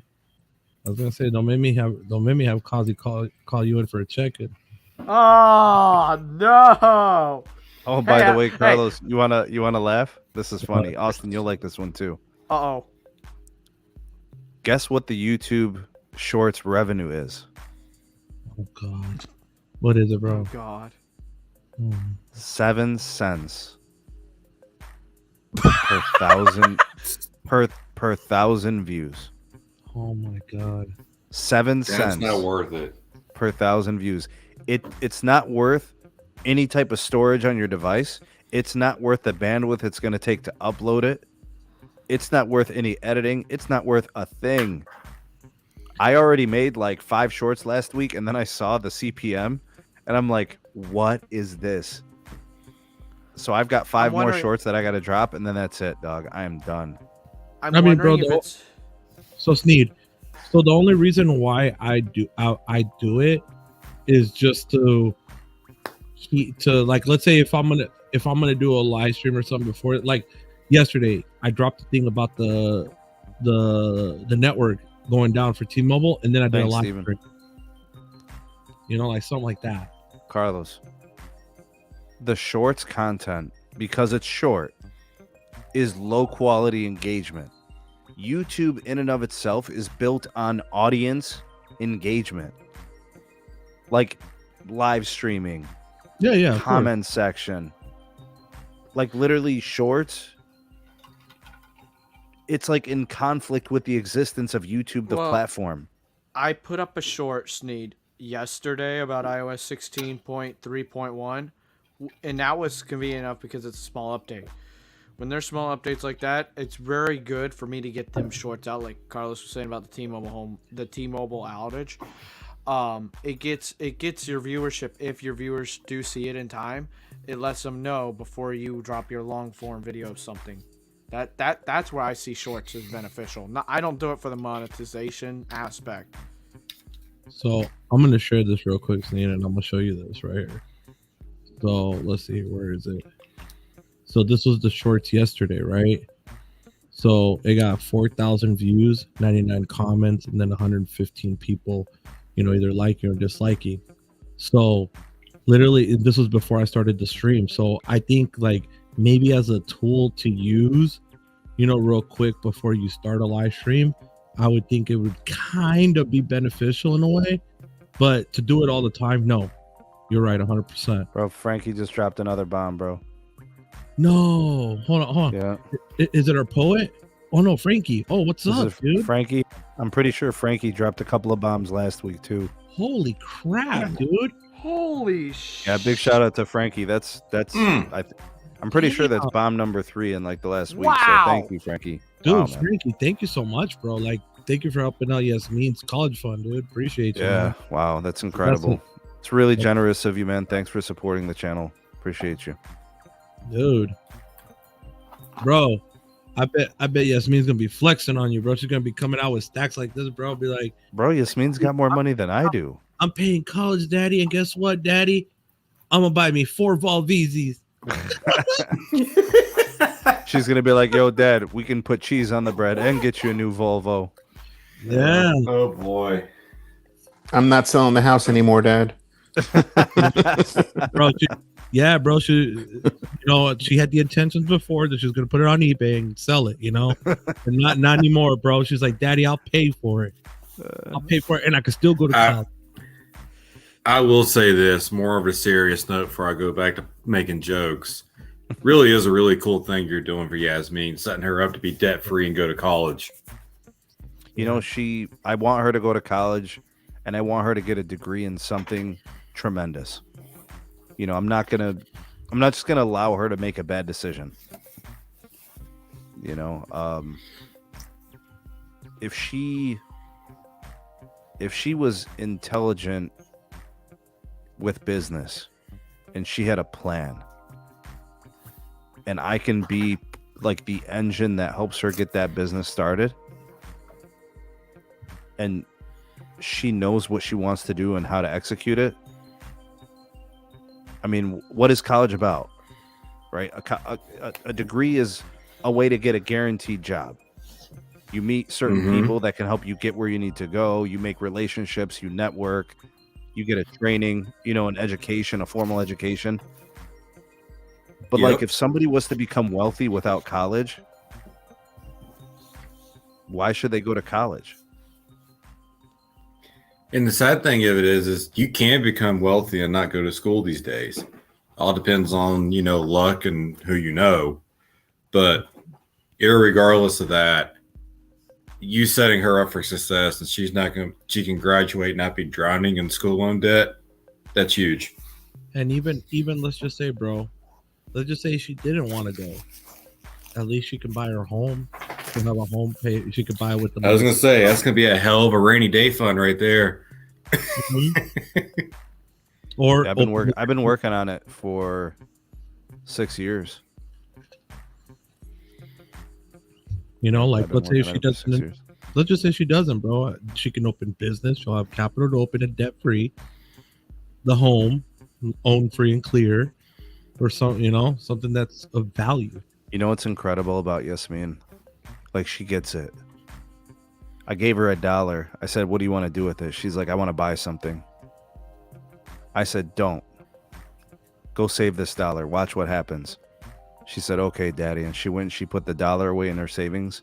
When she came back, I gave her another $1. And she said, "Why are you giving me this?" I said, "Because you learned how to save money." So now every time she gets money, she tells me how much she put in her piggy bank, and I match it. Oh, nice. Her money's doubling. So that's a hell of a lesson right there, because you're a school teacher. You already know what I'm ready to say. School system doesn't teach us jack shit about money. It's facts. Doesn't, bro. It's facts. Bro, they don't teach you about even basic economics of credit system or nothing. I'm gonna give my school a little credit. We have the students have to take 2 financial literacy classes. Oh wow.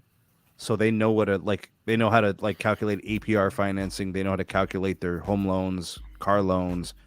There's one class that I think is advanced economics, where they can actually learn about stocks, bonds, like high APR, loans, like all these next level. But you're coming out of high school knowing what you're getting yourself into when you start college and when you have to start buying homes and cars.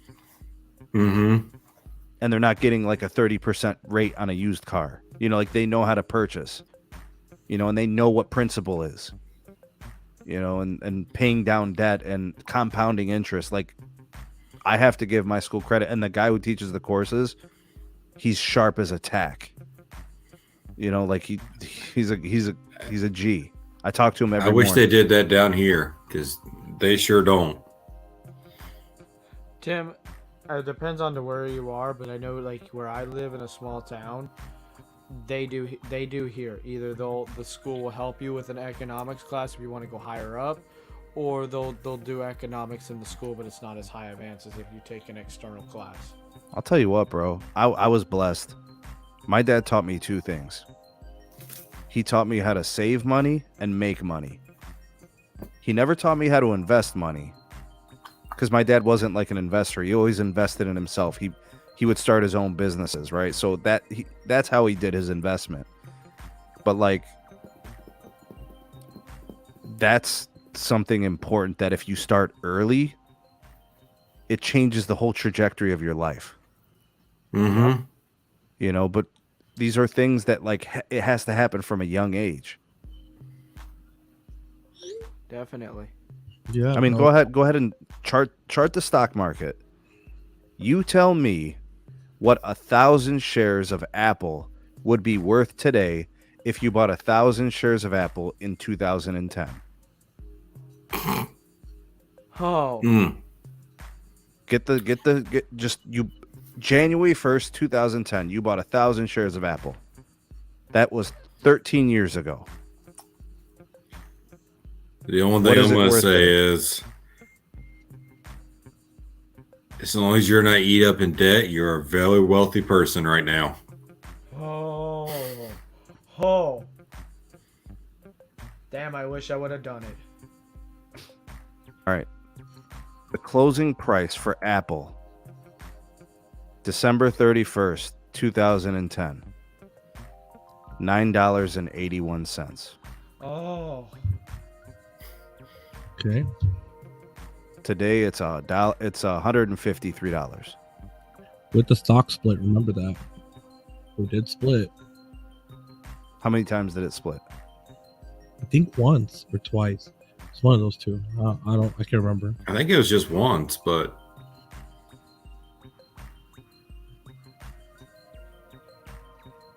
Dog.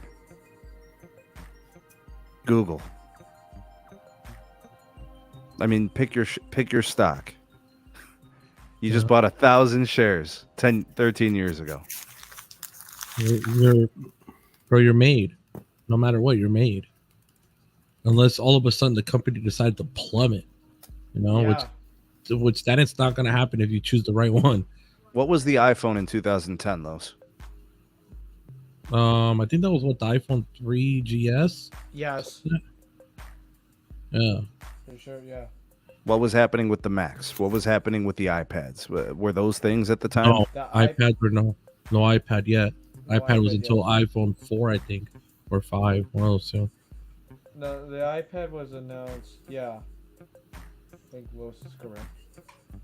And then and the Mac, I believe, already moved over to Intel. Wasn't that correct, Carlos? No, that was 2012, 2013 when it moved to Intel. Right. It was still on the Moto PowerPC processor. Yep. PowerPC chips.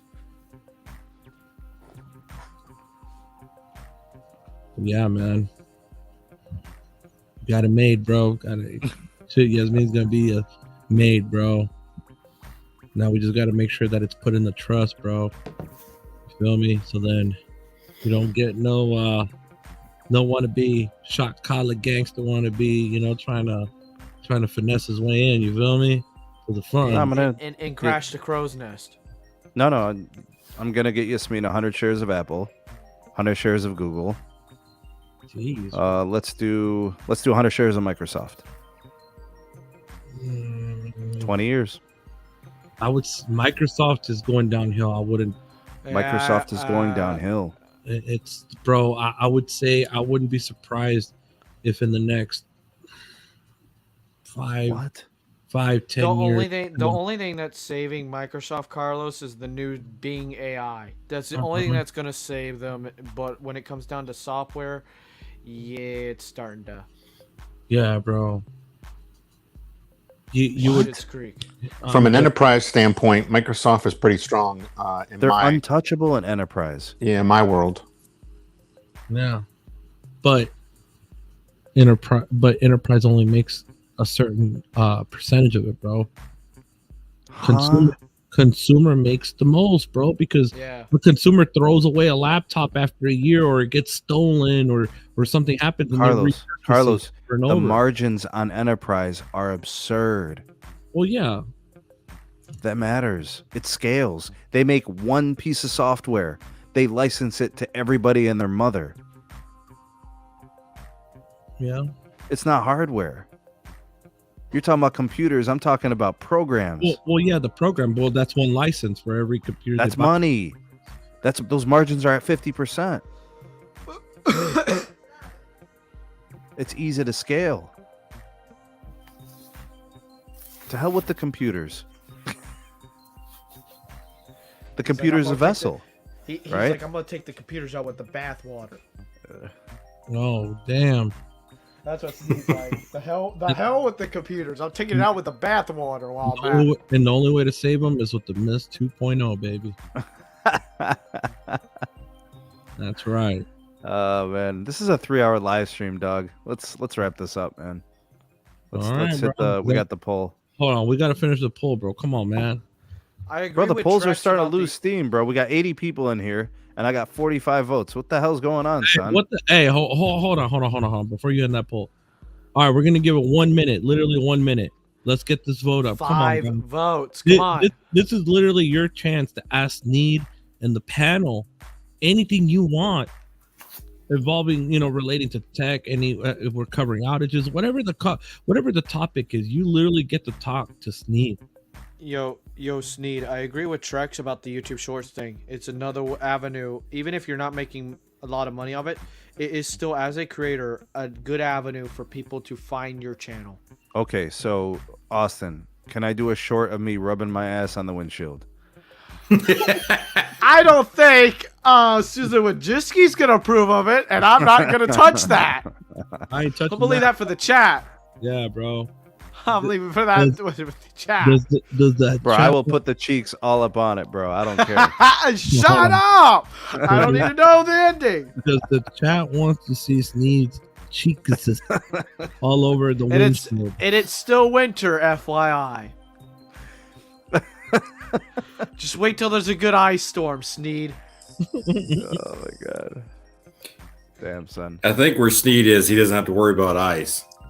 It's pretty damn cold, though. I mean, it's been nice lately, but February's can be fierce over here, dog. Yeah. Let me come on. Y'all had It ain't a the couple Carolinas, weeks there in dog. December and January where it was ice cold. Yeah. Bro, come yeah, on, bro. We just got snow earlier today, bro. Lavendi, you spent time in Ohio, didn't you? Yep, I still got family that lives right there in North Olmsted.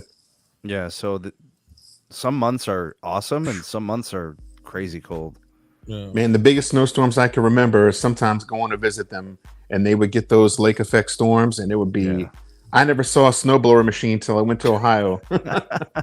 It's crazy because some years you might only use the blower once or twice, and then some years it'll be like 25 times. multiple 2 to 4 feet.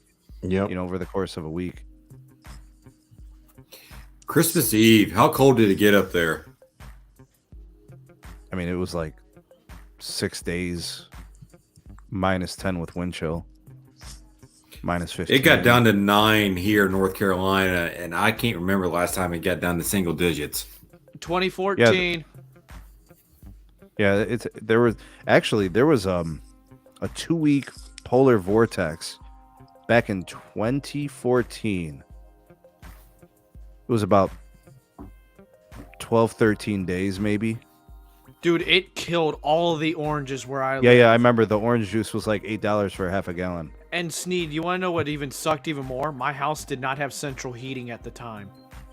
So you guys were what, burning wood or something? The central core of the house was at 50 degrees in the mornings, and we were able to get it. So the outside heat pump did not work, but the inside thing worked. But it was one of them old 2005, 2008 heating central electric heat, and it sucked. It just barely got the house up to 65. All right. With running it for a while. Jason says no cheeks on the windshield. You got it, bro. I won't do it. I promise Sneeds. I won't. You were told no. Do you guys want to call in show segment to the podcast? 47% yes, and I will call in. 37% yes, I'm shy, so I won't call. And then not interested, 15%. All right, so 47% won, bro. So that means it's got to be done. We got to work on it. It's got to be done. The people have spoken. The nation has spoken. You know what, MS, man, I appreciate you, bro. I clown and I joke, man. I would never do those types of things. I just joke, man. Damn, MS. You were look, here's the way I look at it. Anyone can see anything in this world. You're never alone. You know what I'm saying? So always think before you act. Yep. And I think a true character is what you do when you think nobody is looking. You know, and big trust, there's always somebody looking anyways.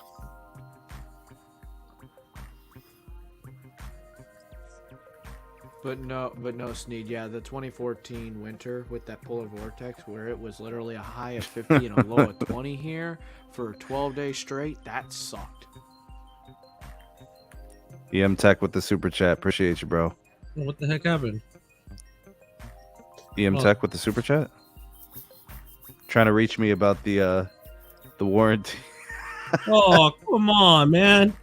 Bro, you know how EM Tech, do you know how extended that warranty would be for the Volvizi, bro? I'm talking super extended.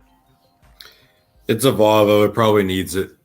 Oh, come on, man. It's still damn.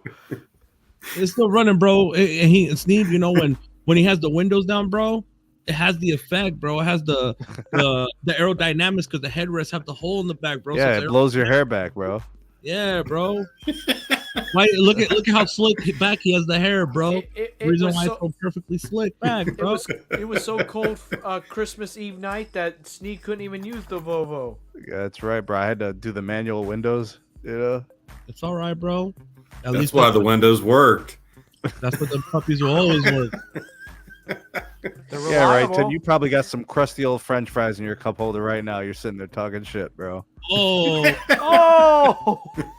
Oh, jeez. oh, Damn. wow. He got those extra baby tires probably too. Oh. Zipping around. No. You using those dolly tires, bro? Hey, the he two can't- wheeler, the he little can't buggy. use the- Dude, He can't use Carlos, those you can tires. probably relate. I just did put new tires on the car. I got Falcons. They How much you awesome. How much? Falcons. 900 for 4. It's not bad, bro. So what is your size, bro? Because my size I'm trying to get tires on the new Mini, and it's like 225, 35, 18. It's like an odd size, bro. Not really, Los. That's pretty normal. There's only 4 tire options on that size. That's it. It's But my the brother's standard. got that same size on his Acura. Really? 225, Yeah. 35, 18? Oh, 35. Sheesh, bro. Uh-oh. That's factory size. So, Los, every time you go over a leaf, you feel it? No. No. Bro, 35? Tim. That's crazy, bro. Like, I was thinking you were going to say like 45 because that's a sporty little car, man. The Beamer. So in the Beamer I run, in the front I run, I upgraded because the stock is 265, 30, 20s in the front, and then 285, 30, 20s in the rear. But I upgraded to 275, 30 in the front, and then the rear I'm running 305, 25, 20. So your tires are definitely a lot wider than mine. So I'm 225, 45, R18. Bro, listen. The Volvese got 195s, 75 14s. Holy crap. Whoa. Minivan tires. You get dog. some That's the amazing Volvese. fuel economy there, sir. Bro, they radials, dog. They radials. God damn. Radio. And then you let your hair blow back in the headrest. Oh, damn. Cruise the block, G, 2 miles an hour so everybody sees you. That's right. And then you got the Alpine with the 2 Type X 12s in the back, right? Listen, the springs in the seat are busted, so when you get in, you kind of sink a little bit. You know, you get the little dip. You know? But it's fast though. Well, you Get a probably, little dip. let's see, the year that Volvese is, it's probably still got the old bench seat. Oh, Bro, but hey, but Yeah, you know, so you could swerve in the middle. You know what I'm saying? You can just slide across. hey, but you know what, bro? At the end of the day, it got the turb skis, bro. So it's fast. That's all Yeah. that matters, man. The only thing I'm going to say is those old school cars, the ladies in the back seat, and I'll stop there. Hey, Tim. Hey, Tim. There's one thing Carlos can't do with his small tires, that when you go over a leaf you feel it. He can't drive in North Carolina with that damn black ice. Oh, bro. He couldn't drive in North Carolina potholes. Yeah. I got God. the Black radials, dog. ice. I got the radials. Well, yeah, but not me. Well, no, Carlos doesn't. So he I mean, I needs still some can, extra bro. cushion. That's why I'm trying to put run flats. I'm trying to figure out. So, Yo, you got to order the Sumatumos, bro. bro, hell no. They make the run flat. What you mean, hell no? Bro, I run drive guards, bro. Bridgestone drive guards or Whatever. like Pirelli, Damn, or son. Pirelli. Damn. But I'm thinking about a run flat, bro. Because the other day, bro, so the tread started separating from the inner wall, dude. And bro, Oh, that was the longest 2 miles to get home, bro. I'm not even playing, Sneed. I wish I was BSing you, bro, but I wasn't, bro. I literally hooked up the air compressor because I found a little air compressor in the trunk that it comes with stock. So I put it on the tire, bro, and I literally was holding it out the window, put on the tire, and I was driving with the air compressor pumping, bro, keeping the tire up. Not even playing, bro. Holding the damn thing out the window like that, Jeez. bro. Just to get home. You guys want to hear something messed up? What? We're being advised from the Wall Street Journal that if you want to save money, stop eating breakfast. What? The most important of the day? Yes. How? You're better The off Wall not Street eating. Journal recommends that if you would like to reduce your costs, your living expenses, stop eating breakfast. Well, I guess there goes 2 cups of coffee for Wow. me now. Speaking of breakfast need, please tell me in North Olmsted, was it Italian bakery? Fragabni? I can't remember it now. Fragapan. Fragapan. Mm-hmm. Is it still around? Is it still still alive? There's two of them. Yeah. Wow. Yeah. Bro, listen. I remember on Lorraine you had a bunch of donut places. Yeah, Lorraine did have donut spots. It does. Yeah. The weakest is definitely Dunkin', though. Dunkin', forget it with the donuts. Terrible, bro. Terrible. Come on. Fragapan's got some good donuts. They do good cakes. They got good tiramisu, you know. Carlos, I want some Krispy Kremes with a glass of milk. What about cannolis? No, Krispy Kremes. Classic Italian bakery, that place. Yeah. What about cannolis, bro? Yeah, money. Oh, cannoli, bro. Did I get Carlos started? Bro, the cannoli. He's gonna live stream in an hour with the Krispy Kremes. Waiting on it. Thanks, Jason. Appreciate the super chat. Did you hear Taylor Tech is using the iPhone X as his main phone? Why? Whoa. Because it's an experiment thing he's doing. What's he trying to prove? So I can actually, because I reacted to this morning.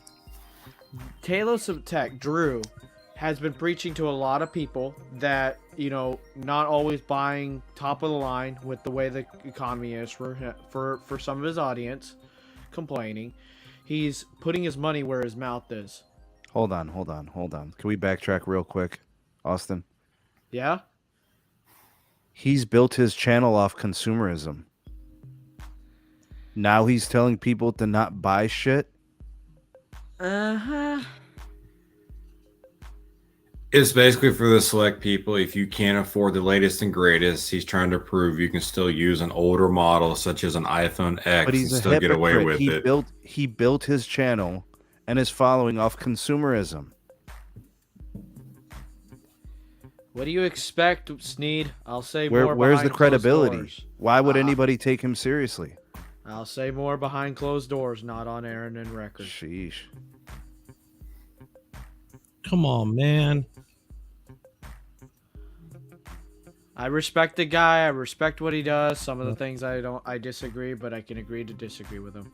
And I don't think it's specific to him. I'm just saying, like, YouTube content creators in general that review tech, buy tech, promote tech, make content about tech are part of a consumerism machine, whether they like to admit it or not. You know, I'm also part of that, but I'm not going to sit here and act like, yeah, like, let me use an old phone and tell you how great it is. I don't need to tell you to do that.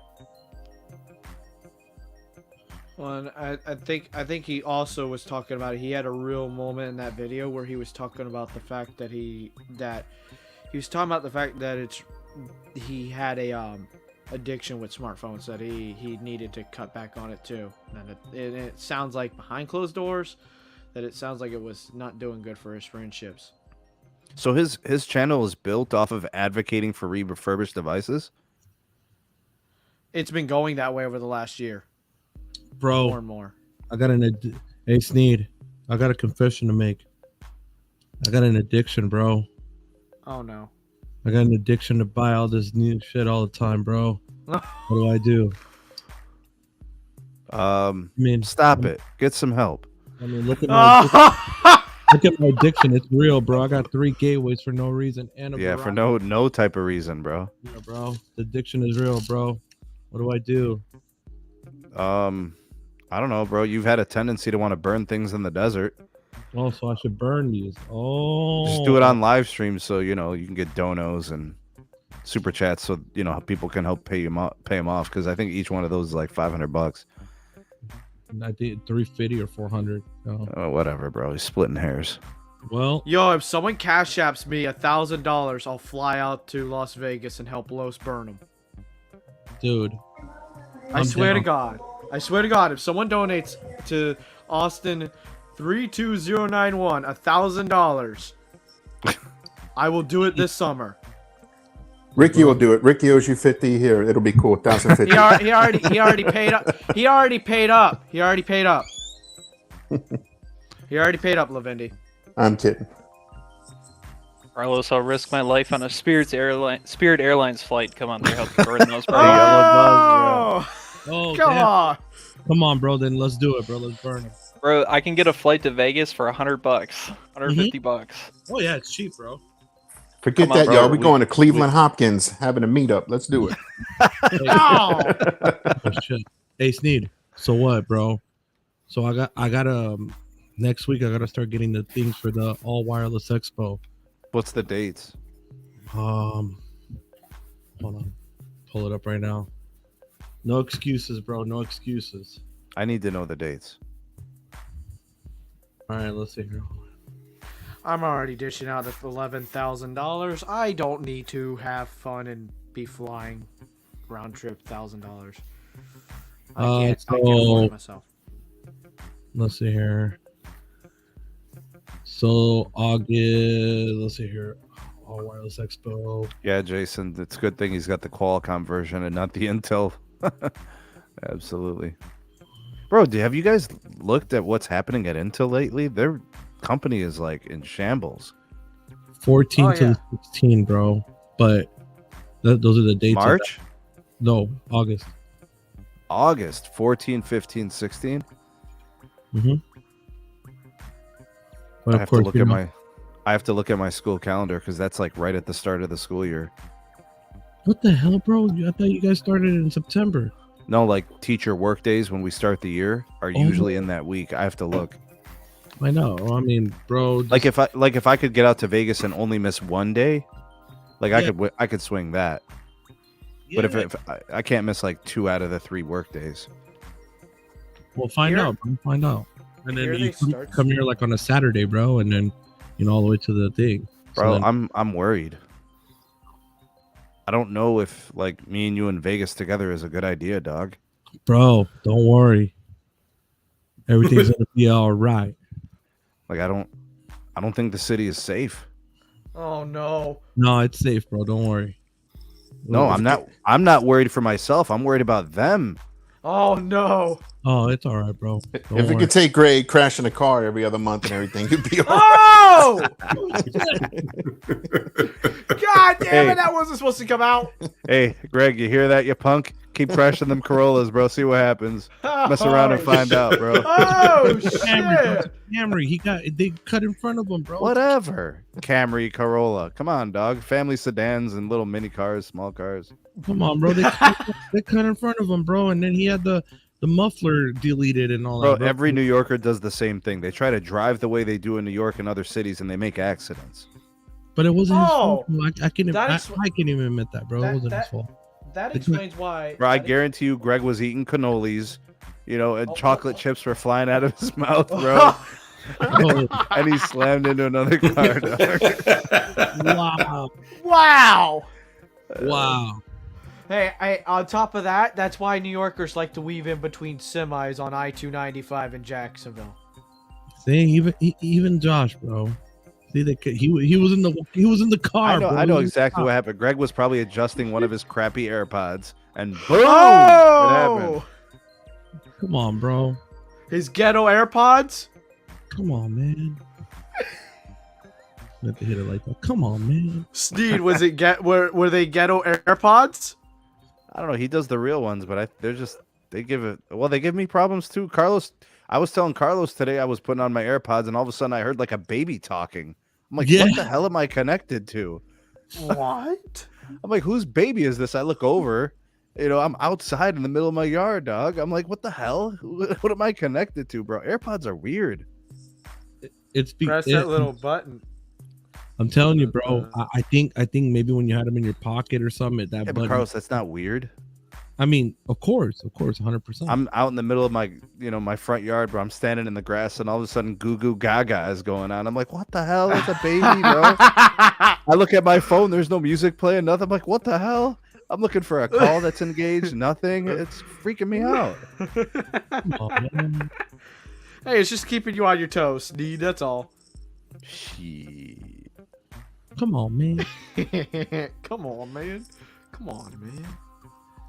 Oh, man. All right, Los, we got to close out the show, dog. I got work in the morning. All right. So, bro, come on, bro. We planned on doing a 4-hour show. You got to be kidding me. All right, Sneed This wants was to be a fun. party pooper, guys. He wants to be a party pooper. Bro, you guys can keep it going. I just got to No. bounce, bro. No, bro. It's all good, bro. We got you, bro. Regardless. Who should we have ended today, bro? Let me see. Who would do a good show ending? Austin could definitely do a good show ending. Lavendi, maybe? I'd be more... Lavendi would be an interesting way to go ahead, Lavendi. Give us I don't know what you guys take us say at home. the end. You anything, bro. You could hashtag stuff. You could make it Luca Mades. You could say whatever you want, bro. All right, I'll try it. Well, I guess let's wrap it up. Yeah. All right, guys, we appreciate you logging in, listening, enjoying. We appreciate you interacting with us. We're going to do a hashtag tonight. It's going to be hashtag Lost. Give us the hashtag. Hashtag ravioli gang. You know, for Nice. people that are doing the raviolis. Okay, hashtag Ravioli Gang. Too Anybody loud. going to work? Hashtag Work Gang. All right. Hashtag C-band. Hashtag. I I'm didn't not say trying to that get him out loud. started. I'm not trying to get him started. Oh, who Hashtag, cares? hashtag save the bear. Hashtag Sneed wrestled the bear. Oh, I All see right, PA then, guys. text, so hashtag Ricky's son. We'll do that one. oh. There it goes. Well, guys, please remember to support our boy. He does a lot, and YouTube's been hammering him. So please remember Sneed. He's got Buy Me a Coffee, which is the best, or a PayPal direct donation. Watch his videos, interact with them, comment on them, click the link. If you're a new person, please subscribe. And we appreciate you rolling with us tonight. That was goat. That was goat. Nice job, Lavendi. Thank you, bro. Good job, Lavendi. Thank you, sir. And We out this piece. out. Peace. Peace.